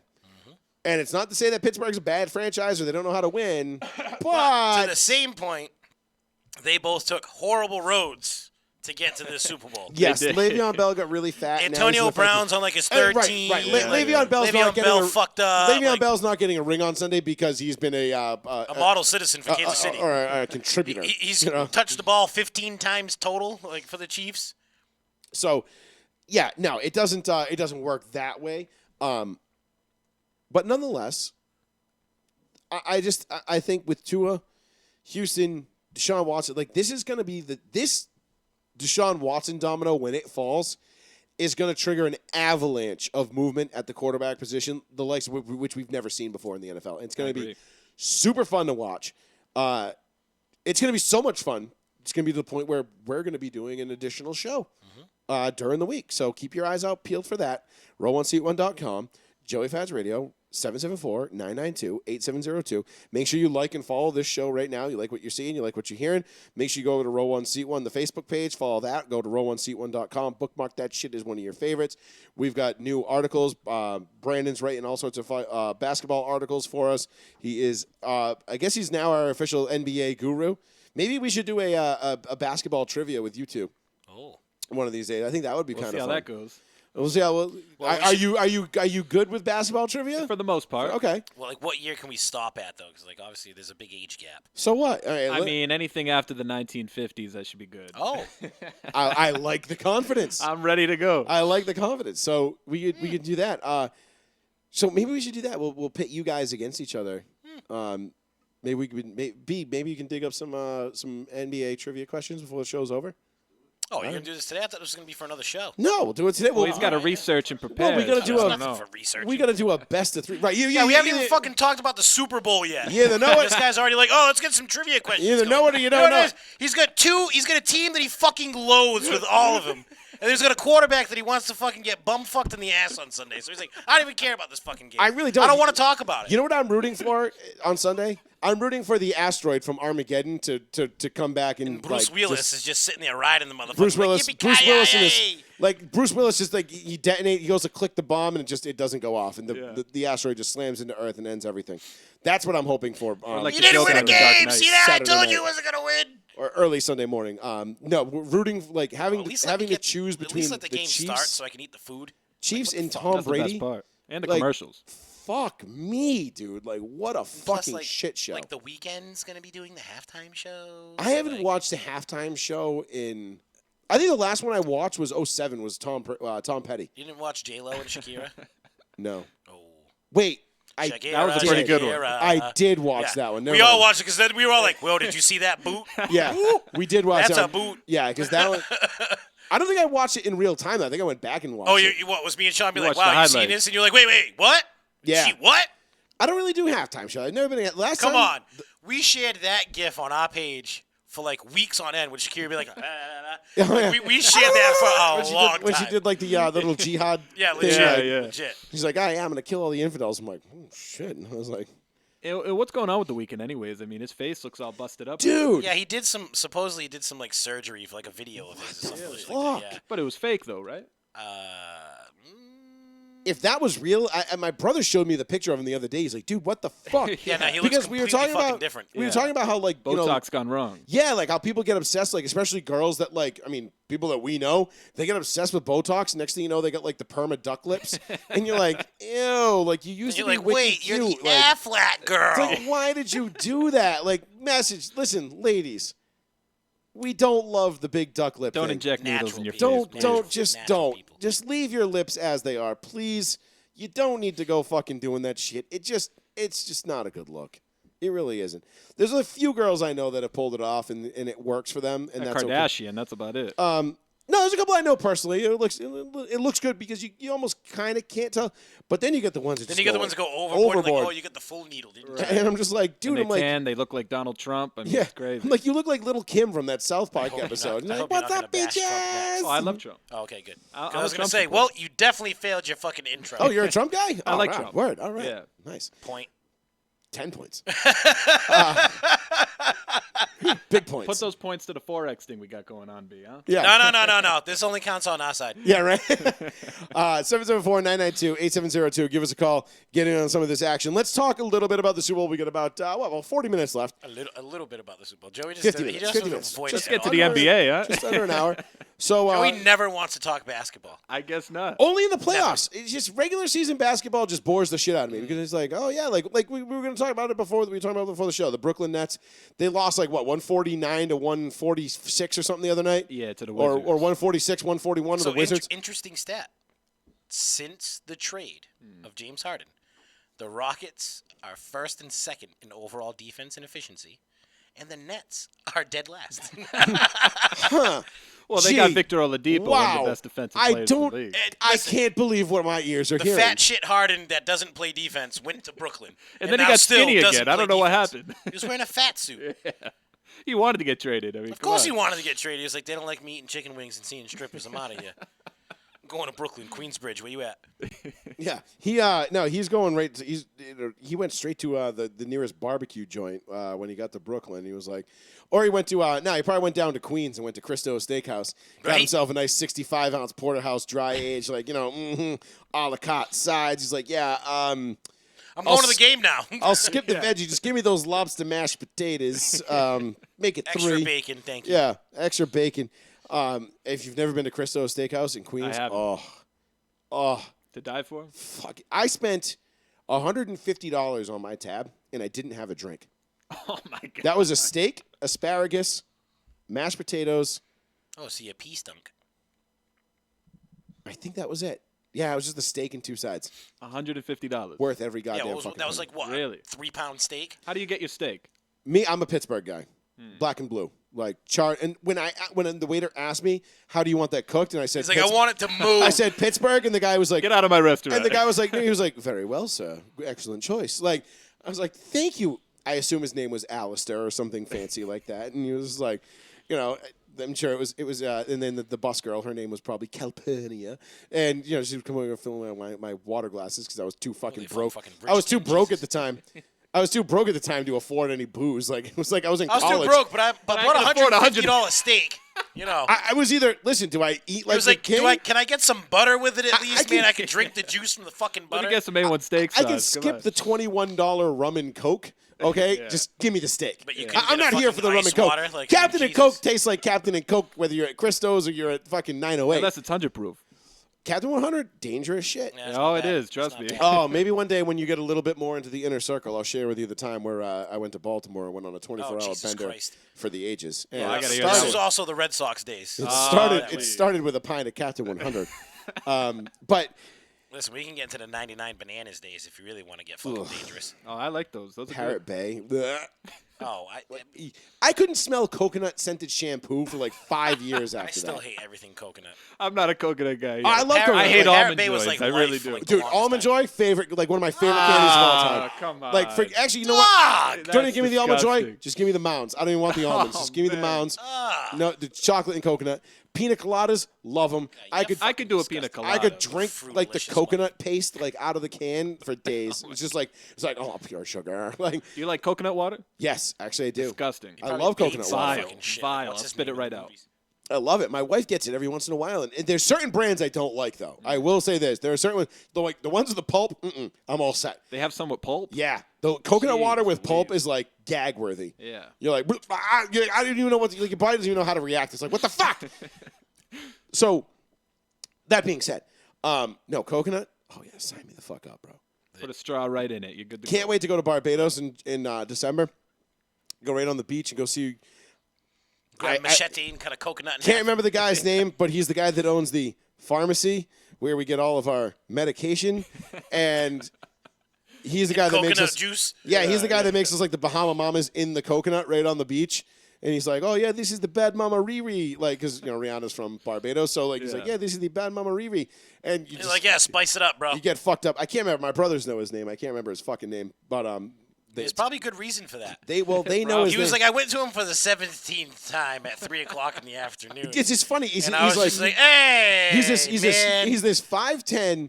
I mean, when I say like So you darkness, don't remember the name, like but you he- remember the height. like he's like Yeah. Wesley Snipes black, and he's just shredded, like total 6-pack. Just walks around in So it's jorts. Wesley Snipes. He has jorts on. That's So it's it. Wesley Snipes. Yeah. And then he's just got jorts and shades. he's in Barbados. And then he just walks out, goes over to the end of the cliff, and he's like, all right, man, see you later, and jumps off into the water. You're like, what the fuck? And then he just goes and swims fucking like 10 Tarzan? miles. What the Swims like 10 miles, like hangs out. To like the banana boat. Yeah, he goes like, high fives a shark or two. He's like, what's up, little great white? And it's like, Oh, so he's the Rock. no, he's me. I'm going to ride a great white before I die. We know. I'm going to do it. Yeah. I'm telling you right now, I'm jumping in with my fucking Spurs jangling. Ready? Listen, 50 cents on the machine. Yeah. Look, I'm doing it. Right? I didn't say it was have to be alive, motherfucker. I'm That riding was this 18th bitch. drink. I am going to make myself so fucking internet famous by jumping in the water and riding a great white and just grabbing And onto Sean its and I are dolphins. going to be so internet famous, be like, "Brr, brr, brr, We'll be doing a live broadcast while you do I mean, that. I might be missing a foot or like, two. hey, when I what's come all back, that but red shit in the water? Ah, it's just blood. Don't worry, He he'll be brought all his right. ketchup. Don't He'll be worry all about right. me. I'm gonna do it. But anyway, all right. What were we talking about? The Super Bowl. I mean, That's we what were gonna- trying to talk about the Super We were Bowl. Tom Any- Brady any going to be little Pat thing Mahomes. that you can I do think to that's get what we're off getting of it. All right. So let's Let's talk a little bit about get to the Super Bowl. We know who you're rooting for. I know who's going to win. Oh, okay. Okay. So Not just rooting for it. So because we're going to have arguments going back and forth. Here. That's fine. okay. We're going to argue this. So Brady and the Bucks. Brady and the Bucks. Okay. I'm Kansas City. You're Kansas City and Kermit. All right. So I'm going to make the case for the Bucks to win this game. Okay. And the reason why I think the Bucks can win this game is A, their front seven is nasty. My dude Shaq Barrett, who learned a thing or two by learning a thing or two from the greatest defense of this generation, the 2015 Denver Broncos, and Von Miller and DeMarcus Ware. Now, people forget that Shaq Barrett was like the third or fourth best rusher on that team because Shane Ray was there. They had No, that was a really they good were defense. stacked across the Well, board. you got to look at the names that you have in the front four. Never mind 7. In Denver in 2015? No, right now Oh, right in- now. in Okay, I was going to say, Tampa. why are you changing the subject? No, so you've got Shaq Barrett, who I think is going to show out. And then you've got the problem for the Kansas City Chiefs. They got backup tackles going into this game. Yep. Both their left and right tackle are backups. Yep. That is going to be a problem with Jason Pierre-Paul and Shaq Barrett. Vita Vea coming back. Okay, You got they've Sue got in the Dominican middle. Sue. They've the linebackers for the Bucks. This is going to be a problem for the Chiefs. Now, the Chiefs did eke out a win against the Bucks earlier this year, 27-24. Yep. It wasn't that close. Let's not, act like it was like, The oh my Bucks God. made it a game late. Right. It was like what, 27-14, I think it was, and the Bucks, the Bucks Bucks came, scored 10 points, and everyone's like, "Oh my oh my God, Tom Brady's gonna Brady. do it again." And then he didn't because Tom Brady's a bitch. But Wait, you're making that case. shh, I'm making the case because the Tampa Bay defense is going to be the difference in this game. The Tampa Bay pass rush is going to be the difference in this game. Shaq Barrett, Jason Pierre-Paul going up against backup tackles for the Kansas City Chiefs are going to be a problem for Pat Mahomes and that Okay. Kansas City offense. And I think if the Bucks are able to keep this in, like Under 30? low to like mid to high 20s, So under 30. under 30, Mm-hmm.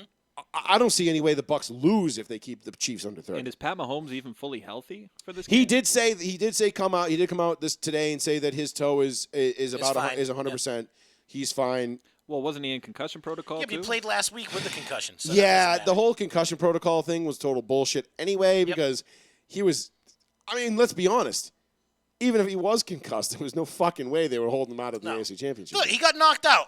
Fucking people get knocked out and walk away and play in a couple days. It's not that big But of a the deal. average time that someone spends in concussion protocol, 10 to 19 14 days. days? Oh, 19 days. The average NFL player misses.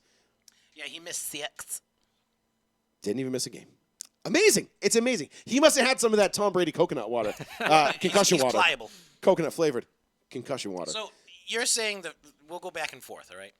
So you're front 7, okay? But the thing that Kansas City has that Tampa Bay doesn't have is speed. So yes, you can blitz Mahomes. Murphy Bunting would like a word with you, sir. He's not fast. He reacts well. It's not the point. Of course, it's the point. I just wanted to say Listen, his name. Bring the heat. Bring the heat, right? I got Cheetah to my right. You bring the heat. He takes 2 steps, breaks inside. Gets the ball. Gonzo. But the Bucks have the linebackers to combat that. But the if Bucks you, are but one of the if- few defenses you're I saying think that's front actually 7. legitimately You're equipped saying to take front that. 7, so that means the linebackers are involved in the heat. No. I'm saying the front 7 of the Bucks, meaning everybody except the 2 safeties in the corners. They're capable. They're capable of getting pressure, applying pressure, or keeping up with the tight ends. Keeping up with Travis Kelce. Lavonte David is I'm good. not saying they're not. They're not. The front 7 is nasty. Yeah, they can rush the shit out of the fucking passer, and they can bring heat, but they can also cover. Look, That's what I was part of just it saying. because Lavonte David's that's what I'm great. saying. That White front is 7 great. is talented as fuck. But you're not talking about the Tampa Bay went up against Green Bay last year. They had Devontae Adams last week, and Robert Tonyan's their tight end. No, you're talking about Travis Kelce that's setting records as a tight end. You got to keep up with that guy. And when you have a linebacker and a safety that watch him, your other safety's watching Hill. Mecole Hardman's just as fast as fucking Tyreek Hill. Who's going to cover that guy? There's too many different ways that the Chiefs can beat you with speed. I think Todd Bowles will find a way. I'm glad you think he will, but I don't think that he has enough to keep up with it. That's my issue. Listen, you got Devin White, Levante David. All right, these guys right here. Devin White, Levante David. They are great. And then I'm not even getting into it, but Antoine Winfield Jr. has been playing out of his fucking mind as well. He was hurt. These are guys. What's up with him, actually? He's back. He'll be He's fine? Yeah, he's fine. Because I know the shoulder was all fucked up and all that I believe he's supposed to play on Sunday. I don't see any way he doesn't. Right. But if he is banged up, how well and how long Listen, does he I'm play? just saying, this Tampa Bay defense, it's come alive the last 3, 4, 5 weeks of the season. Well, I think it's had to. They haven't had a choice because Brady was turned into an interception machine. So, by the way, 3 again last week. I know. I'll tell you right now, I'll put it to you this way, Keith. If Tom Brady throws 3 interceptions in the Super Bowl, they lose. This game is over by halftime. Yep. Depending on the timing of those. Well, those 3 interceptions were in the first half. Let me put it this way. The Chiefs walk away with a 3-score win. Okay. Easily. If Brady throws 3 picks. Yep. Or turns the ball over 3 times. Because what I will say about this is that the Tampa Bay defense they're not great. They're not going to stymie you. And I mean by that, they're not going to sit there and shut you out. Shut you down and make you, they're not the 2000 Ravens. They're not the 02 Bucks, the 08 Steelers, the 15 Broncos. They're not any of those teams. But what they are is they're the 09 Saints. Okay. They're extremely opportunistic, and they get after the quarterback. So they're going to force your hand. They're going to force you to put the ball in the air. They're going to force Mahomes to roll out and get outside the pocket and make some pretty crazy throws. Joey. And how many times have we said it? Mahomes is ripe. That eventually that train is going to come to an end. That track is going to end, and that train's going to come off the rails. And those no-look passes, back across the middle, those are going to start going back the other way for 6. Those cute little left-handed shovels, those are going to end up as fumbles or incompletions. That shit ain't going to fucking cut it. And I hate to say it, but I think we might be looking at an opportunity here for the Bucs. If Brady and the offense take care of the ball, this could be bad news for the Chiefs.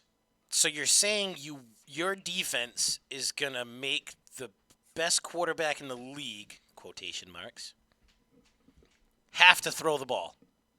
Great plan. Throw the ball in places that he doesn't want to throw the ball. But there is no places he doesn't want to throw the ball because in Andy Reid's offense, they throw the ball fucking everywhere. Right. Andy Reid's philosophy is, okay, we're going to throw the ball, and then we're going to throw the ball. And we're going to fake run the ball. And then when that doesn't work, we're going to throw the ball some more. Correct. And then if we still can't throw the ball, we're going to throw the ball.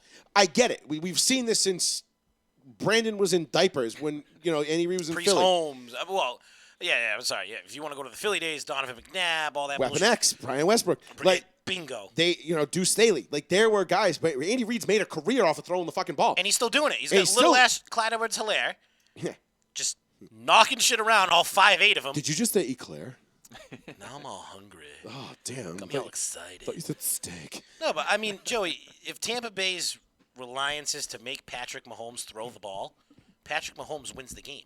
I agree, but I think that the Tampa Bay Bucks can make Patrick Mahomes do some things that he's not comfortable doing, and I'll give you that, and make him take some high risk throws.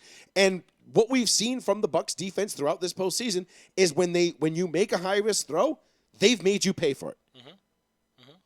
Murphy Bunting, Antoine Winfield Jr. Again, those guys, Levante David, Devin White, all those guys I just named are excellent cover players. Go route, okay? On your 25th step, break left. I guarantee you they can't keep up with you. I'm just gonna huck it. Chase it down, son. Chase it down. Right, but that's the end. That's the like. But all right, he's rolled out. But he's got nowhere to go. Well, just chuck it up in the air and see if Cheetah can run it down. The broken play is what Pat Mahomes makes his living off of. Absolutely. He's excellent. There's nobody better right now except maybe Aaron Rodgers. Russell Wilson, Aaron Rodgers. And top Russ, 3. yeah, at improvising backyard. when shit I'm goes. saying pure backyard. When shit goes tits up. Yep. And I will give you this: the Chiefs have a second gear that you rarely see in NFL offenses. I've seen it. And it's on all the way around. Only a few times in my life have I ever seen the gear that the Chiefs can do. And I think it's show on turf-esque. It wasn't even show on turf. I think the Chiefs took it a level above that. The only teams I've ever seen that had that gear were the 98 Vikings, the 04 Colts, and the 2013 Broncos. Before this, all right, the because Vikings, Chris Carter, the Randy 07, Moss, the 07 back. Patriots, they never had to hit that second gear because they were just they cruising. had a great defense, so they just didn't really have to do it. Thad made a great point in the chat room last week. You could be down by 20, and the Chiefs are still in the game. The Chiefs could be down by 20, and they're still there. Absolutely, you're not sitting there like, oh fuck, like it don't look good. Yeah, they could put up 21 points in a quarter. Don't look good, but that's three drives. Yeah, and then all of a sudden they're in the lead. The difference, I think, what it's really going to come down to is Brady going to be able to put the ball, are the Bucs and Brady going to be able to put the ball in the end zone when they have the chance to do it? Because if they have to settle for 3, and we saw this in the AFC Championship game last year with Tennessee, the Titans were up, what was it, 13-6 or 13-7? The Titans took the ball down. They kicked the field goal. It was 16-7. Everybody in my room, everybody in my house, we were all rooting for the Titans. Fucking game's over. That's it. It's over. Because you can't kick field goals again. That's what I mean by when these teams, these offenses, they have that second gear. The Chiefs can hit that gear almost at will. They're down 20, no problem. If it's 13 or 16-7 at the end of the first quarter, that game's over. Like, you've already kicked 2 field goals and scored a touchdown, or 3 field goals and a touchdown. Like, all right, you fucked up. Yeah. You straight fucked up, bro. Like, you're not fucking coming back. The only thing is if Brady can get the ball down, they can put it in the end zone. He can find Evans, Gronk, Godwin, Fournette, one of the plethora of weapons that he has, because Tom Brady doesn't need any weapons, but apparently he does. Well, if he can find any of them and put 7 on the board, then it's going to put pressure on the Chiefs. Then Shaq Barrett, Jason Pierre-Paul, Devin White, Levante David, those guys, then they're going to be able to do what they're best at, and that's get after the quarterback and just chase him around, because they're relentless. Those guys are relentless. And Vita V, whatever I was pronounced? Vita V. Vita V? So, yeah, Vita V. That's a monstrous presence in the middle of that defensive line. It's not going to allow Mahomes to kind of just sit there and do what he got to do. He'll roll. He's going to have to go pick a side. Shaq Barrett, Jason Pierre-Paul. It's going to get ugly, or it could get ugly for him. And I really think the Bucs defense has a chance to keep this game close and keep it to that kind of one-score game that we saw in the regular season. Now, the biggest takeaway going in, before we get out of here and get into this game on Sunday, Brady's thrown multiple interceptions in his past 2 playoff games. The running game didn't come alive last week until the end of the game, when you already kind of knew the Bucs were going to win it. If the Bucs can't get that running game started early, and they literally have to rely on Brady throwing the ball 50 times, they lose. Because the Chiefs' defense, while not great, is opportunistic, where they have the guys in play that can capitalize on a slight errant throw or jump a route when they see a guy going for a break. We've seen it all year long. They're not good, but all of a sudden you're like, wow, they made like those 4 plays. You're like, that's what won them the fucking game.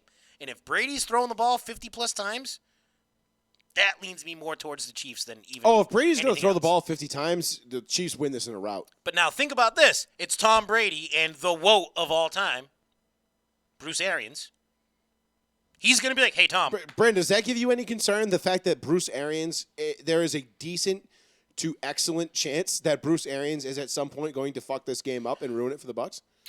Well, here's the deal. I don't think that Bruce Arians is the worst of all time. He's been a part of championship teams in the past. Wasn't he a coordinator on the Pittsburgh Steelers? 2008, he was the offensive coordinator. Okay. Yeah. And, he has Brady now, and I get it. He's been given all these quarterbacks on a silver freaking platter, and he hasn't been able to get the job done. But it's Tom Brady. It's Rob Gronkowski. I think we're going to see some prime performances out of these 2 guys in the Super Bowl. See, but here's my issue, though. To what Joey and I were just saying about the 50-plus times attempted, Bruce Arians going to look at Tom Brady and be like, hey, Tom, I'm just excited we got here, man. You're going to shine. Fucking, we're not running. He's a coach, right? He can call his own plays. We are not running the ball today. Go ahead, Tom. Lead us to glory. Honestly, I wouldn't want to run the ball. You got Ronald Jones, who's a fumbling machine, and Leonard Fournette. But if Tom throws the ball that much, it's not going to work. I think if Brady has to throw the ball it shouldn't that be much, 50 times. I'll agree with you on yeah, that. if Brady's throwing the ball north of 40 times, it's probably because they're playing catch up. And Right. when you're playing catch up with the Chiefs, you're going to lose. You're going to lose. I Because agree. You for- need a balance. For everything I just said about the Bucks defense and Shaq Barrett and Pierre-Paul and that front seven to be able to get after the Colts, after the quarterback, the Chiefs defense is equally opportunistic. All right? I mean, you've got, what's his name? Frank Clark? Frank Clark, thank you. Clark, yeah. You got Frank Clark. You got what's the fucking linebacker's name there? Fucking number 49, the white dude. Sorensen. Is it Reed? Not Reed Sorensen. Sorensen for Kansas City. I'm sorry. Yeah, no, Reed Sorensen. Jesse Sorensen? He's the NASCAR driver. That's Yeah, no, so I was like, wait a minute. No, but it's Sorensen. You got the Honey Badger. You've got players on the Chiefs defense. Listen, Matthew, Honey yeah. Badger Again, makes those opportunistic plays. Same kind of build on defense where they're not going to shut you out for 3.5 quarters and make you go the length of the field and make you earn every single yard. They're not one of those like elite all-time defenses. They're extremely opportunistic, though. Absolutely. And when you give the ball back to Pat Mahomes and that offense, as the Chiefs have done all year, bad shit happens for the other team. I mean, it's just the way it goes. I don't care who the quarterback is. It's not going to matter. So I think it's going to be kind of a chess game early on. Look, if I'm betting on this game right now, I'm taking the Bucks in the first half to cover whatever the spread is. I think the Bucks will be leading at the end in the first half. I think the Bucks will have a 3 to 7 point lead. 3 to 7 point lead at halftime, which is not enough. Or it'll be close. Or at some point in the first half, I think it'll be close. The Chiefs might be leading at the half, but I think it'll be like I said, a small lead. Okay. That being said, everything it's not enough. It's not. I'm still picking the Chiefs to win. And I still think Kansas City is gonna win this one because of what I said, because everything I just said about the Bucks and what they're gonna have to do to win this game, I don't think they're gonna be able to do it. All right, quick tidbit. How many times did Tom Brady throw the ball last week? Don't tell me it was 40 plus. It was less. It was less than that. How many? No, it wasn't. It was 38, 39. I'm gonna say 32. Okay, it was 38. Okay. How many picks did he throw last week? Trey. Yeah. Okay. 1 pick per 10 attempts. Yes? Yes. Or 1 pick per 12 attempts. Yeah, whatever. You want to get fucking was our mathematician. Whatever. Yeah. But look, you get the I mean, who knows if you throw to that 40th time, it could have gotten picked off, right? It could have. True. So now you're talking a guy that only threw 38 times, threw for 280 yards, 3 touchdowns, 3 picks. Okay. You had 24 total carries by your running backs, and they only netted you 65 yards. You can't have that game against Kansas City because if you're running the ball 24 times, you're now down 17 points because those running plays haven't gotten you scores. But who is the king of the fourth quarter comeback? That's Tom Brady. So even if the Buccaneers are in a situation where they're down points, when he has to throw the ball and he gets picked off in the end zone by Logan Ryan? You know what? Things happen. Brady he's not perfect, but he does have 6 championships. And if I had to bet my house, has 6 championships. Tom Brady does too. But if I had to bet my house on a guy that can get the job done, I would go with Tom Brady and the Buccaneers. I'm taking the Kermit the Frog. If we're betting homes. If I'm betting houses right now, I'm taking the Kansas City Chiefs. That's fine. I hate to fucking Brady, say baby. it. I can't. Listen, he's a Denver Broncos It literally fan. Look physically at the flag behind this pains man. me to have to pick this game because it's like, do I want to listen to the obnoxious ass fucking New England fans who all of a sudden act like they were never a Patriots fan? They're just all Bucks fans now. And, I love that turnover too. Tom Brady has 7 rings and blah, blah, blah, blah, blah, blah. And Or that does he want to obnoxious. hear Kermit the Frog Or do I want to have to popping fucking off hear all the year? fucking obnoxious, all the other obnoxious fucking Chiefs fans? Although, granted, the obnoxious Chiefs fan hasn't really become a thing. No. What's more It's the problematic? obnoxious girlfriend. Not It's, yet, at least. it's the Yeah, obnoxious that's Mahomes fanboys. Yeah.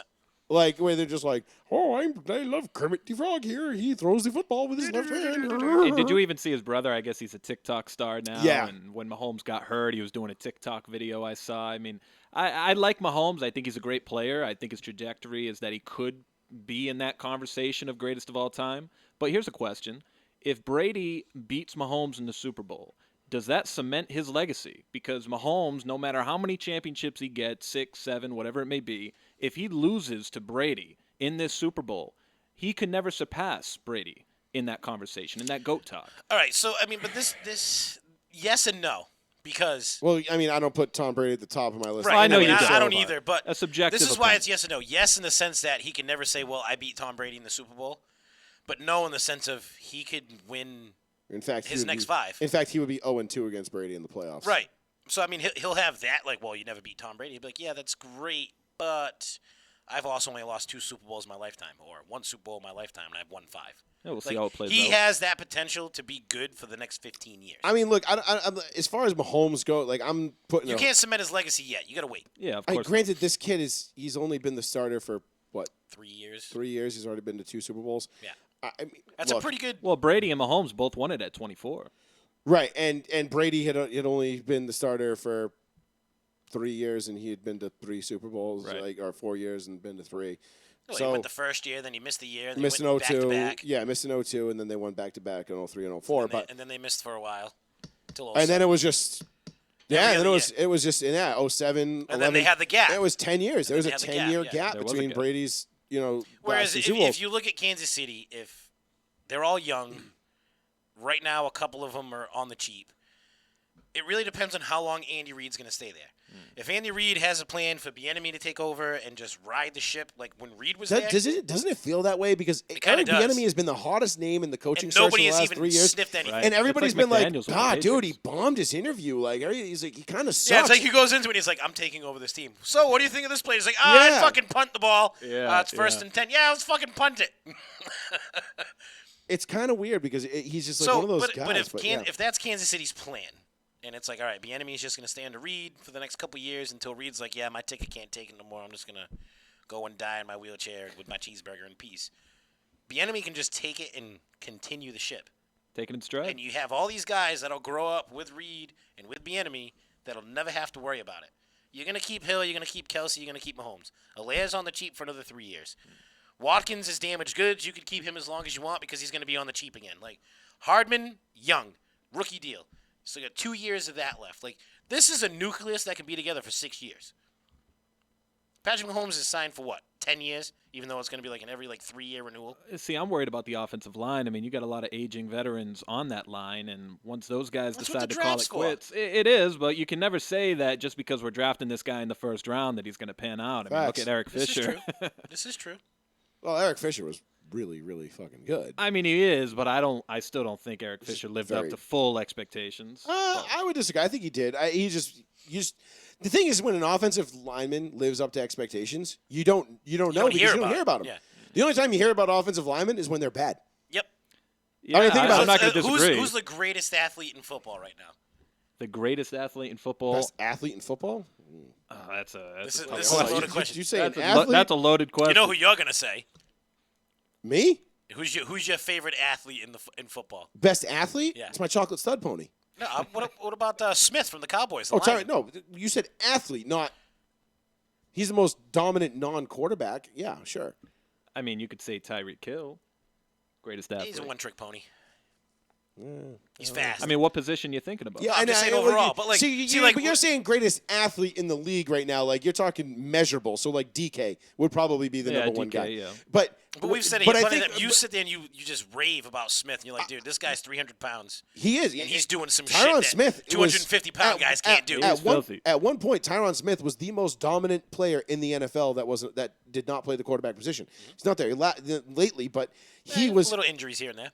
It's an absolute. I mean, Aaron Donald would have to be a guy that comes to mind. Aaron Donald's a 290-pound, Freak. 6'2" freak of fucking nature with a goddamn six-pack that makes Mr. Olympia look like he makes. I mean, Chase him Young blush. has to be in the conversation too. Chase Young would be up there. Chase Von Young's Miller gonna would be be up good there. for a Khalil long Mack time. would be up there. There's a lot of guys that would be up there in that conversation. But I think what you're saying, what you're getting at, is who's the most dominant player at their position.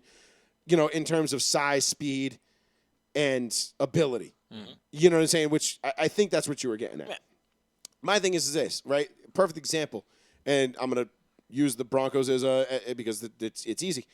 All we heard about for the last 3 years was Garrett Bowles is a bust. The Broncos took him in the first round. He's a bust. He's a bust. He's a bust. He's a bust.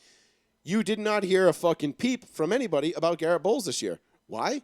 Because he played like Because he was supposed to. quietly became one of the best left tackles in football. Yeah. You don't hear about the best left tackles in football, ever. So to your Eric Fisher point, I would disagree. I think Eric Fisher's been a phenomenal player his entire career. And I've watched a ton of him, and he's absolutely... He's been consistent, if nothing else. Exactly. He's been Yeah, I'll extremely give him that. consistent. He has been consistent. But that's what you want out of a lineman: consistency. Every week, I know this guy's going to make the right play.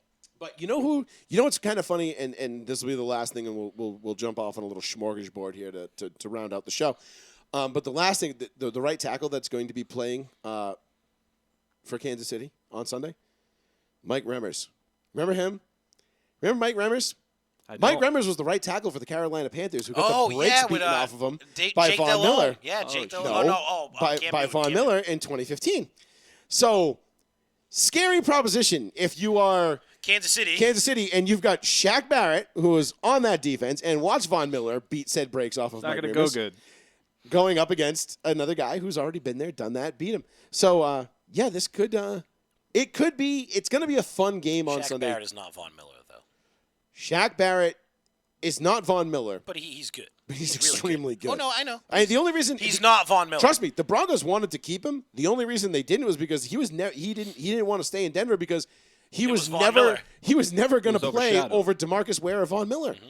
And he wanted to go be a starter somewhere. He went to Tampa, had 20 and a half sacks last year, whatever it was. And Ware didn't last much longer, so Ware retired, but they knew probably should have stayed. But they weren't going to pay him. No, he wanted buku money. Shaq Barrett was going to be able to cash in, and he's a great fucking player. Yeah, he did.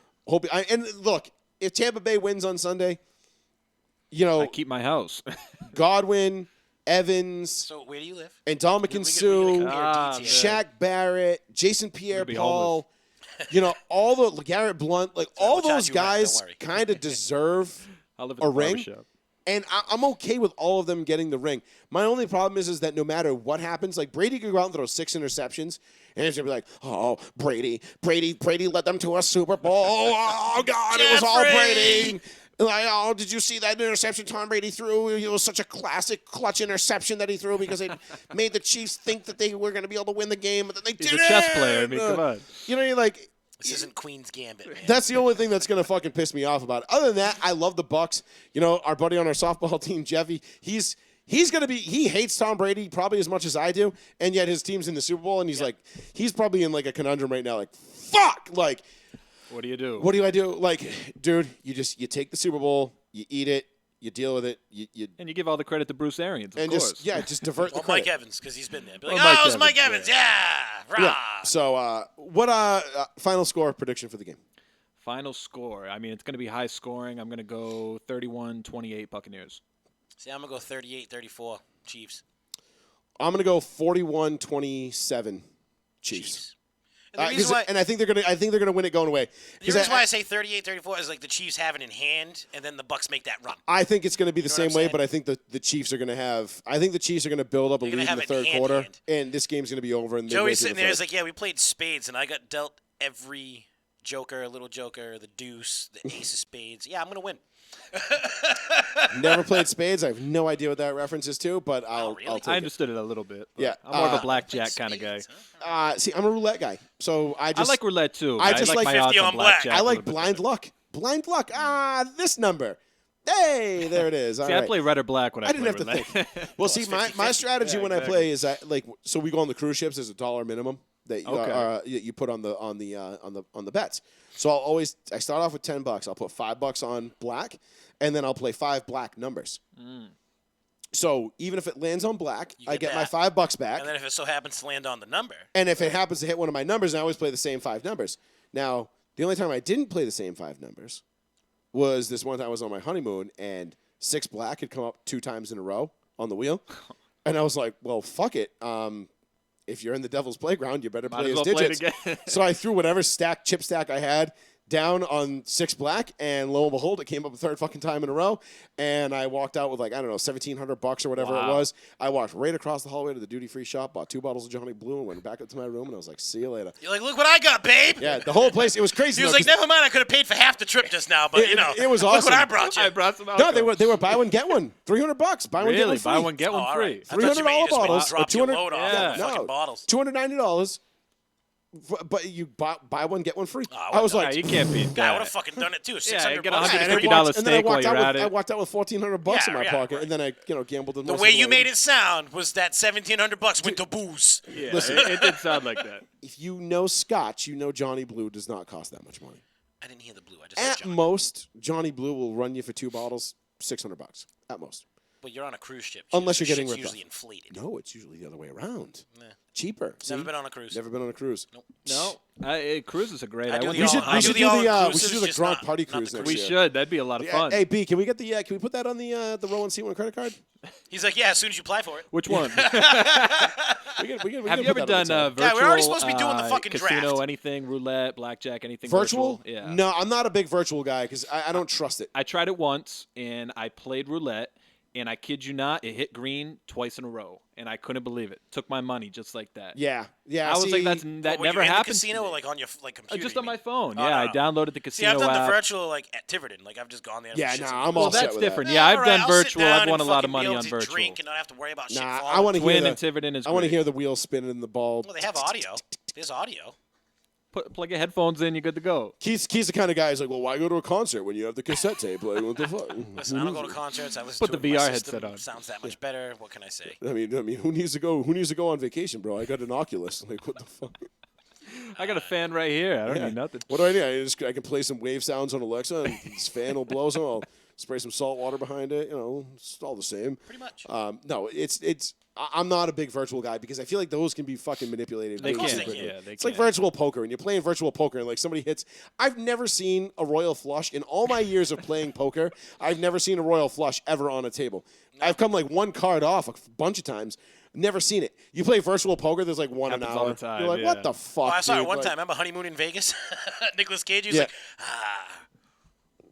straight flush to the jack, and he's like, bitch, queen. And you're like, It's like you, I gotta say though, virtual blackjack, you could win a lot of money. I've won thousands on virtual blackjack. I know. I got a couple buddies at work that do virtual blackjack. It's and they- phenomenal. because blackjack is more of like one of those. It's well, it's math. more of It's just it's math. a math you, game, you, right? You try to get 21. But what There's does still the dealer chance. have? What There's does the still dealer chance. Yeah, have? You know, okay. Oh shit, he's about to hit 21. Oh, guess the dealer better hit. Oh, that 2's now a 3. And I know it's Yeah, not true, exactly. but I do think it's more of a skill game. I mean, it's kind of like 60-40 skill in my opinion. Because Blackjack's you definitely gotta takes some know- skill. Well, You gotta because know. you got to remember what's been coming out, what hasn't hit yet. Like, Right. there's Yeah. a Look certain Look at the aspect table, of see counting what's the on cards. any Like, face cards, whatever. Right, ish. and everybody, and the thing is with blackjack too is like when you get, 3 or 4 guys that are playing and you're all playing against the dealer, that's when you start winning because Right. everybody it's a starts team winning. everybody's game. just sitting Yeah, there like, it hey, is. dealer, fuck But you. it's like me, like I can't even barely keep track of what's going on with my own shit, let alone 3 other people. So I'm like, yeah, now I'm just gonna go to roulette where all I gotta do is place chips down indiscriminately and then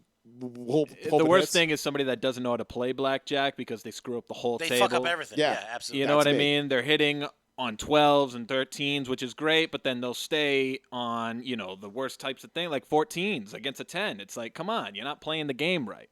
But Yeah, I don't What know can you anything. do? I don't know Joey's anything like, you about already blackjack. lost me, bro. I know I lost him with the terminology. No, I but- mean I get it. I get it. I get the but like I don't know, like you double down, you I do think your things, blackjack like was the first, like, when to card do it, game when off not the to top do as a it. child. Yeah, my Yeah. buddy Like, taught me that's how you make blackjack. money. I watched him play at the casino. And it's a fun game. I've played it before at the casinos. I just don't, but I don't pay attention. I'm just like, I'm there. Like, that's why I like poker better. Because when I go and I sit there and I play poker, I'm there just to like play. I'm not playing poker. I'm just playing cards. And drinking. And having drinking and himself a good talking time. shit. Having a good so time, I yeah. look at it and I'm like, oh, 2-7 off suit. I'm like, Steve Atwater's number. I like that. Sure, I'll call your pre-flop raise. Absolutely. The guy's sitting on fucking And the double guy's like, aces. damn, all right, he's got some sweet hole cards. And I'm like, no, I don't. Nope, I got shit. And the next thing you know, the flop comes out 7-7 deuce, and then you got I'm all in. And he's got pocket aces. I'm like, okay, me too. What the fuck are you even in on this hand for? I mean, I've had people You're get up sitting and here like, I don't know, like but my drink was storm really good. off of fucking tables Really? at Foxwoods because they don't like because I don't play. I'm not there to play poker. I'm there to shoot the shit, yuck it up, Yeah. and play cards. I don't fucking care. I'm not there to make money. I'm not an idiot. Like, I'm not one of those fucking crazy Asians on the 3rd floor sitting there, like, counting cards. Coming like, out with duffel bags full of money. yeah. I mean, it's ridiculous. I'm like, nope, that's not me. I'm just here for the free like, drinks, high rollers match? Keep them coming. Keep them coming. I've always wanted to get into Baccarat. I heard that's a good game. A lot of What, those Baccarat? Asians, they make so much Yeah. money on it. Oh, how I- do you pronounce it? I thought it was Baccarat. Maybe Baccarat. I don't know. I have That's no what they idea. use at the Chinese restaurants. Is the rats, right? right? Yeah. Very hearty source of protein. Yeah, it is. Just Until go you to get, until you get a bone and just some skin. You Yeah, know what I'm saying? or just if you go to Wuhan, you get a contaminated one. Next thing you know, the whole fucking world No, is that was suffering because bats. of it. That wasn't chicken. But yeah, mice, yeah, rats. rats. Yeah, The bats are just, Demolition Man. Oh, what is Bats- this? It's a rat burger. according to Mickey Mouse, bats are just fucking mice with wings, bro. This Like is true. This is that's true. why Mickey Mouse wanted to fuck that bat in the South Park episode, Science, and that's bitch. why Randy and Mickey Mouse started COVID. But anyway, All right, we got 10 minutes left. 774-992-8702. Brandon joining us from Shut Up and Dribble podcast on row1c1.com. Darkness is with me as always. Sean couldn't be here tonight. Dude on the couch. He had some family family things he had to handle tonight. Yeah, so big ups to Sean. Big ups. Yep, but he will be back. I assume he'll be back next week. We'll find out. So we got since we got what, like He is not in any way, shape, or form fired or let go or anything like that. So nothing's wrong. He demanded a raise after his 2 dives. Yeah, he's holding Said, out. I want 4 I'm dives. an unpaid intern here, just so everybody knows. Yeah, right. Brandon's our intern, which we actually have one of those now. So There you go. 23 years old, and there he is. So we got 10 minutes. But look at that. It took you like 2 weeks, and you're already on the big show. So something like that. I mean, that's a come up. So Hey, we're bossing up. Speaking of the big show, like you've been saying, row1seat1.com. This is the big show now. This is not just row 1 seat 1. This is row 1 seat 1 the show. The show, yes. Whereas Shut Up and Dribble will be another show under row1seat1.com. Yes. Row 1 seat that 1 is the true. brand. The other major news that we kind of sprinkled on last week was a card deal coming out. Cutting Cards, the newest shop to be in your greater New Bedford area, where you can get all your card needs and wants and break some packs and make some money. It's an Talking about awkward time gambling. to do this promo 10 minutes before the end of the show, but all right, I'm Well, with it. you just fucking go all day We're long. talking and about make making a money. I mean, you could have just, casino. you could have told me at the beginning of the show, hey, I want to pump it. Could have done it at the top of the I hour. mean, the whole bottom point the was first beginning hour. of the show. You're supposed to talk about the website and all that crap too, but you Shameless just started talking about it 20 self-promotion. minutes ago. What do you mean? So- We talk about the website the whole show. That's all we did was talk about the website. A lot of hot articles on there. You guys got to check it out. There is a bunch, and a bunch. there's definitely a good one up there about Matthew Stafford, A-Rod. Brandon's written a bunch of good NBA ones for us. Darkness has done a couple, I think. Yeah, I got a few down there. I Red think there was like a Sox. half an article on there. I'm not sure. Yeah, Sean just. Well, no, actually, did you end up posting that? Which one? The trader Danny? There is no trade. You Fuck know, you. B's the one that told me not to post it, so Corporate said no. Shut that one down. as- Listen, that was a group effort. That was me and Sean. As- Sean deleted a little paragraph that I had there. He was like, "Hey, watch this," and I was like, "Oh yeah, I'm gonna add a picture to that." As the CEO, I fully back corporate's decision there. But You laughed. I always do, Darkness. I always do. But no, let's Brandon, give us a little tidbit. Give us something.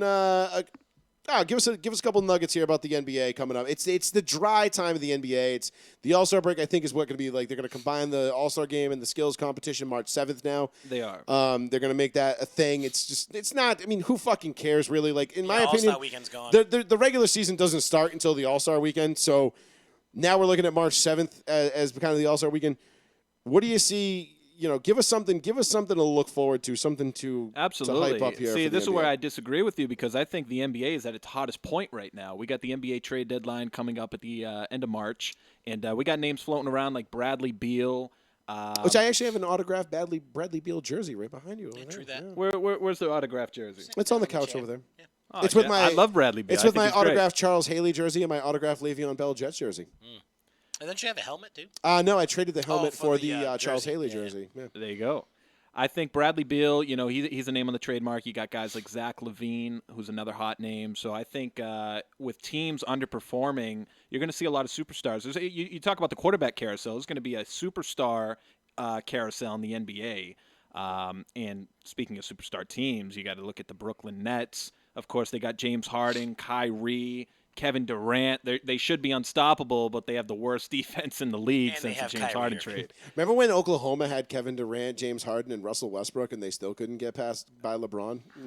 They got to the finals. Honestly, They got to give that it. team- and they got snuffed out in 5 When games. that team blew up, that was the demise of 2 of the 3 of those people. I agree. I mean, Westbrook, I wrote an article on the Row 1 Seat 1 website that I think he's damaged goods at this point in his career. Well, he's been I agree. damaged. I read He's that 30 article, he's and 31 I agreed 100%. He's 31 years old. Yeah. He's had a couple injuries now. The contract is ridiculous. He's He doesn't a walk. win, I mean, he doesn't win playoff games. He's a walking triple double, but he's not a winner. He's a stat sheet stuffer. Yeah, I mean, that's he's- all he is. Teammates don't like him. Yeah, hey, that's great. You got the ball in your hand the whole time. Yeah, you gave me the ball twice so I could score to get your assist up. Great. I mean, look at all the guys that have left him. Paul George, went to L.A., Mm-hmm. didn't want to play with Westbrook anymore. He goes to Houston. Harden leaves to go to Brooklyn or wants a trade. And it's like And they actually traded Westbrook first. Like, no, they come did. on, stay. They did. Stay. Harden's Yeah, the right. one that wanted to leave, and they traded Westbrook first. So They're like, no, please, if we get rid of this guy, will you stay? And He was like, no. yeah, no. nope, not gonna happen. Nope, because it was Daryl Morey was Daryl Morey is against genocide, and that pissed off all the NBA players, It LeBron did. and James Harden, and And now he's in Philly, and they're building how one of the best dare teams." you talk shit about China? Their genocide is right. God damn it. I feel bad for Houston. They got a lot of talent right now, but it's like, can they put the pieces together? I know you mentioned that stat too. They have the best offensive rating right now. No, best defensive rating. The best defensive Since rating. the trade, they have the best net defensive rating. So, all right, obviously the Lakers are the And team they're to beat. 6-3. They're 6-3 since the trade. Obviously, They are because they're the defending champs, but statistically speaking, I'd still go with the Nets as the team to beat. But the Lakers in the West. for sure. I have absolutely Listen, the zero. Nets can't I'm stop gonna the tell you, If it's there's the Nets in the finals, the Lakers They sweep. can't stop the Lakers, but They I sweep. do think the series will go to 7 because the Nah. Nets are going to, like the Kansas City Chiefs, they're going to score a lot of points. Yeah, but the Nets can't defend LeBron and AD. If Utah you put Jazz Kevin Durant have and a LeBron, better I think chance it's of gonna be upsetting tough. the Lakers in the Western Conference Finals than the Nets do of beating The the Jazz Lakers in and the finals. Nuggets have a better chance. That's a of good winning. point. I got to be honest. I didn't give the Jazz any credit in the offseason, and these guys look great. They're on that win They are streak, easily the second best team in the NBA right now. Oh, They are. The Jazz are just jiving. They're working, and they're Ro- back to where Rona Man they're back to where Gobert. they were a couple of years ago. Rona When Man Gobert or- got his contract. He did. He The last year apologized before for getting COVID, everybody yeah. sick. Shaq needs to apologize to Rudy Gobert right now Right. because Gobert is playing out of his mind. He's a walking double-double. He is. Diesel apologizes to nobody. Can I just say this? Gobert this year has 4 20-rebound games already. Does he really? Wow. 20 and 20. 4 That's 20 and 20 insane. games. 20 Wow. points, 20 rebounds. So trade deadline's coming up. Who do you think needs to make the big what of the contenders? I don't care about the fringe teams. Of your kind of the big 5 in the top of the at the top of the food chain right now. Who do you think needs to make the move the most, and what move do they need to make? Well, this one's going to surprise you, but I think the Nets need to make a move right now. I agree. Even They though need you just defense. traded for James Harden, you need defense. I think they need a rim protector, and one guy that I'd look out for is Andre Drummond. I think he's either going to get bought out by the Cavaliers Well, or they're already talking about that. Yeah. they are. And I think Cleveland would be kind of stupid to do that because it's like, why are you going to – you just beat the Nets twice. Why are you going to just give them on a silver platter Andre Drummond from a buyout? I would try to get some picks, even though they don't have any at this point. See, but I'm going to switch that up and say the Celtics need to make that move. I'd love for the Celtics to get Drummond because They he need got to traded make for that a move. second-round pick from the Pistons. Yeah. So if the Celtics can just give them a second-round pick, that'd be Shit, if I phenomenal. was the Celtics, I'd be like, here's a first-round pick that we don't do shit with. Yeah, why not? You know what I mean? Yeah, Danny Our Ainge is team's gonna- going to be competitive anyways. Danny Here you go. Here's our He's gonna- first-round 28 number pick. Yeah, have Right. fun. Yeah, Ainge is going to do dick with it anyhow. So. Exactly. So Ainge is going to be like, wait. if you could We be have like, hey, draft Cleveland, capital? remember when we Let's fleeced sit you? on this. Right. Look, this could be Danny Ainge being like, look, we fleeced you. We gave you IT that couldn't even walk anymore. We took Kyrie, which you're welcome. Trader But Danny. here we go. We'll give you a first-round pick.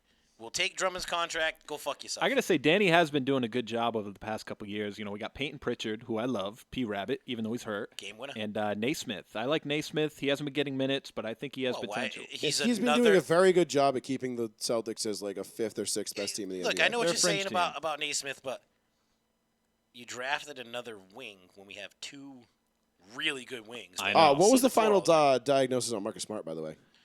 They think it was a they still sprain. say it's a calf strain, but I fear that From what it's I an Achilles. from It's what an I Achilles. from what everybody said, it looked like they could see the tendon So you remember rupture. Kevin Durant Yeah. in the finals that year Yeah. when he planted it and you saw the muscle twitch? Yep. And you just seen it? Yep. That was Marcus Smart. So I think the Celtics are really trying to play like this whole it's not as bad trade market. Trade deadline's coming soon. That could be their whole But oh, he's gonna have he's to not pass that a physical. They're calling it a calf tear, actually. bad. Oh, now they upgraded it to a tear. Yeah, it's a tear. Yeah, so he's fucked for the year. Yeah, losing Smart is crucial. I mean, Offensively, no. Defensively, defensively, yes. you know what I mean? I mean, our offense relies on Tatum and Brown, so I'm not too Brown worried has been about. amazing. He's Oh, been great. don't- yeah, He's yeah, arguably that's better my- than Tatum at this easy, point. easy. You're gonna give That's Keith my Wood. dude right there. Keith's I gonna, love you're gonna- Brown. all of a sudden, you're just gonna hear, and Keith's gonna have What do a you mean? You're chub. gonna hear that? The table's gonna stop He's floating. gonna have a Fuck Nick Chubb yourself. all of a sudden. Yeah, he's just gonna be like, "Oh my God, did somebody?" Why do we have a floating table? What the And hell's I gotta going say, on? He's gonna start like angrily gnashing his teeth and just like, "Somebody I- get me some sandpaper to jerk off with." My boy, good. I was My boy completely good. wrong about Jaylen Brown. I remember in our pilot episode of Shut Up and Dribble, I said we should trade him for James Harden. Yeah, you should go fuck yourself. How about that one?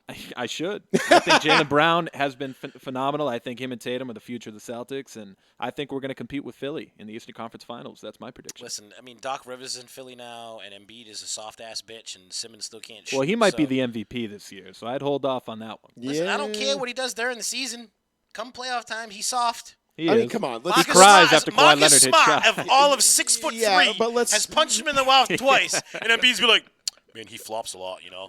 Let's be honest, though. I mean, he does flop a lot. let's- I love let's- Smart, but he does flop a lot. Let's be honest. Embiid was, 2 really, really, really lucky bounces away from going to an Eastern Conference Final and potentially a Finals. So, Yeah. let's not They let's would've not went just to the like finals. let's just not dismiss Philadelphia as if they're some sort of shit bum Oh, the team. But Kawhi shot is still fucking retarded, but whatever. that's what I'm talking about. But anyhow. know. All right, guys. Well, hey, thank you for joining us, Brandon. It was a appreciate pleasure you having you in the stepping in, studio. sir. Thank you. Appreciate And it. Darkness, I'll see you on Tuesday, or perhaps Sunday. I don't know. Maybe we'll Yeah, bump whatever. in. We'll bump uglies, bump heads, not uglies. There's We been will way not. too much talk about We will dick not- and getting fucked. You and I will definitely not be bumping uglies. No. Maybe we'll bump into each other, and it'll be ugly on Sunday because we'll both be shit faced. That's kind of where I was there's a going. comma. With that. There Yeah, was that's a where I was comma. going with that. Yeah, it's one of those things. Like, Comma. punctuation Let's edit that one matters. out of the show. Punctuation definitely matters. Yeah, I'd love to edit it out, but it's live, so what's said was said. live. Fuck it, I stand by it. All right, I do not stand by it. all right. For Joey Fats Radio, Roll One C1. I'm Joey Fats. Brandon, thank you again for joining us. Shut Up and Dribble podcast. You can catch that shit on roll1c1.com. Started up in a couple of weeks. Darkness, I'll see you on Tuesday, and we will be back next Tuesday night, 8:30 p.m. Same time, same place. I know but This guy's going backwards. It's like, yeah, next Wednesday. It's the end of the Fuck, show, Monday. we're all tired. well, we've changed days so many fucking times At in the least you show. get the phone number down again. Ish. 508-774. Fuck. That's not how it works. Listen, I did go the whole show without referring to Deshaun Watson as Deshaun Foster. That might be a first. This is true. That What might about be a Deshaun first. Wilson, as B would refer to Or him? That's Deshaun the text Wilson. message. Yes, our but wonderful Deshaun producer. Foster's was Our funny. producer off camera, you can't see Bovo Man over behind there. the curtain, or He's in the this man case, behind the TV. Yes, The Wizard of Oz. he's over there doing all the fun stuff. He's the Pay no attention to what's going on back here. He's the reason all this looks so pretty now. So we'll be back next Tuesday night, 8:30 p.m. The Bedford Guide, Row 1 Seat 1. Thank you all for joining us. We'll catch you next week. Enjoy the Super Bowl. Peace.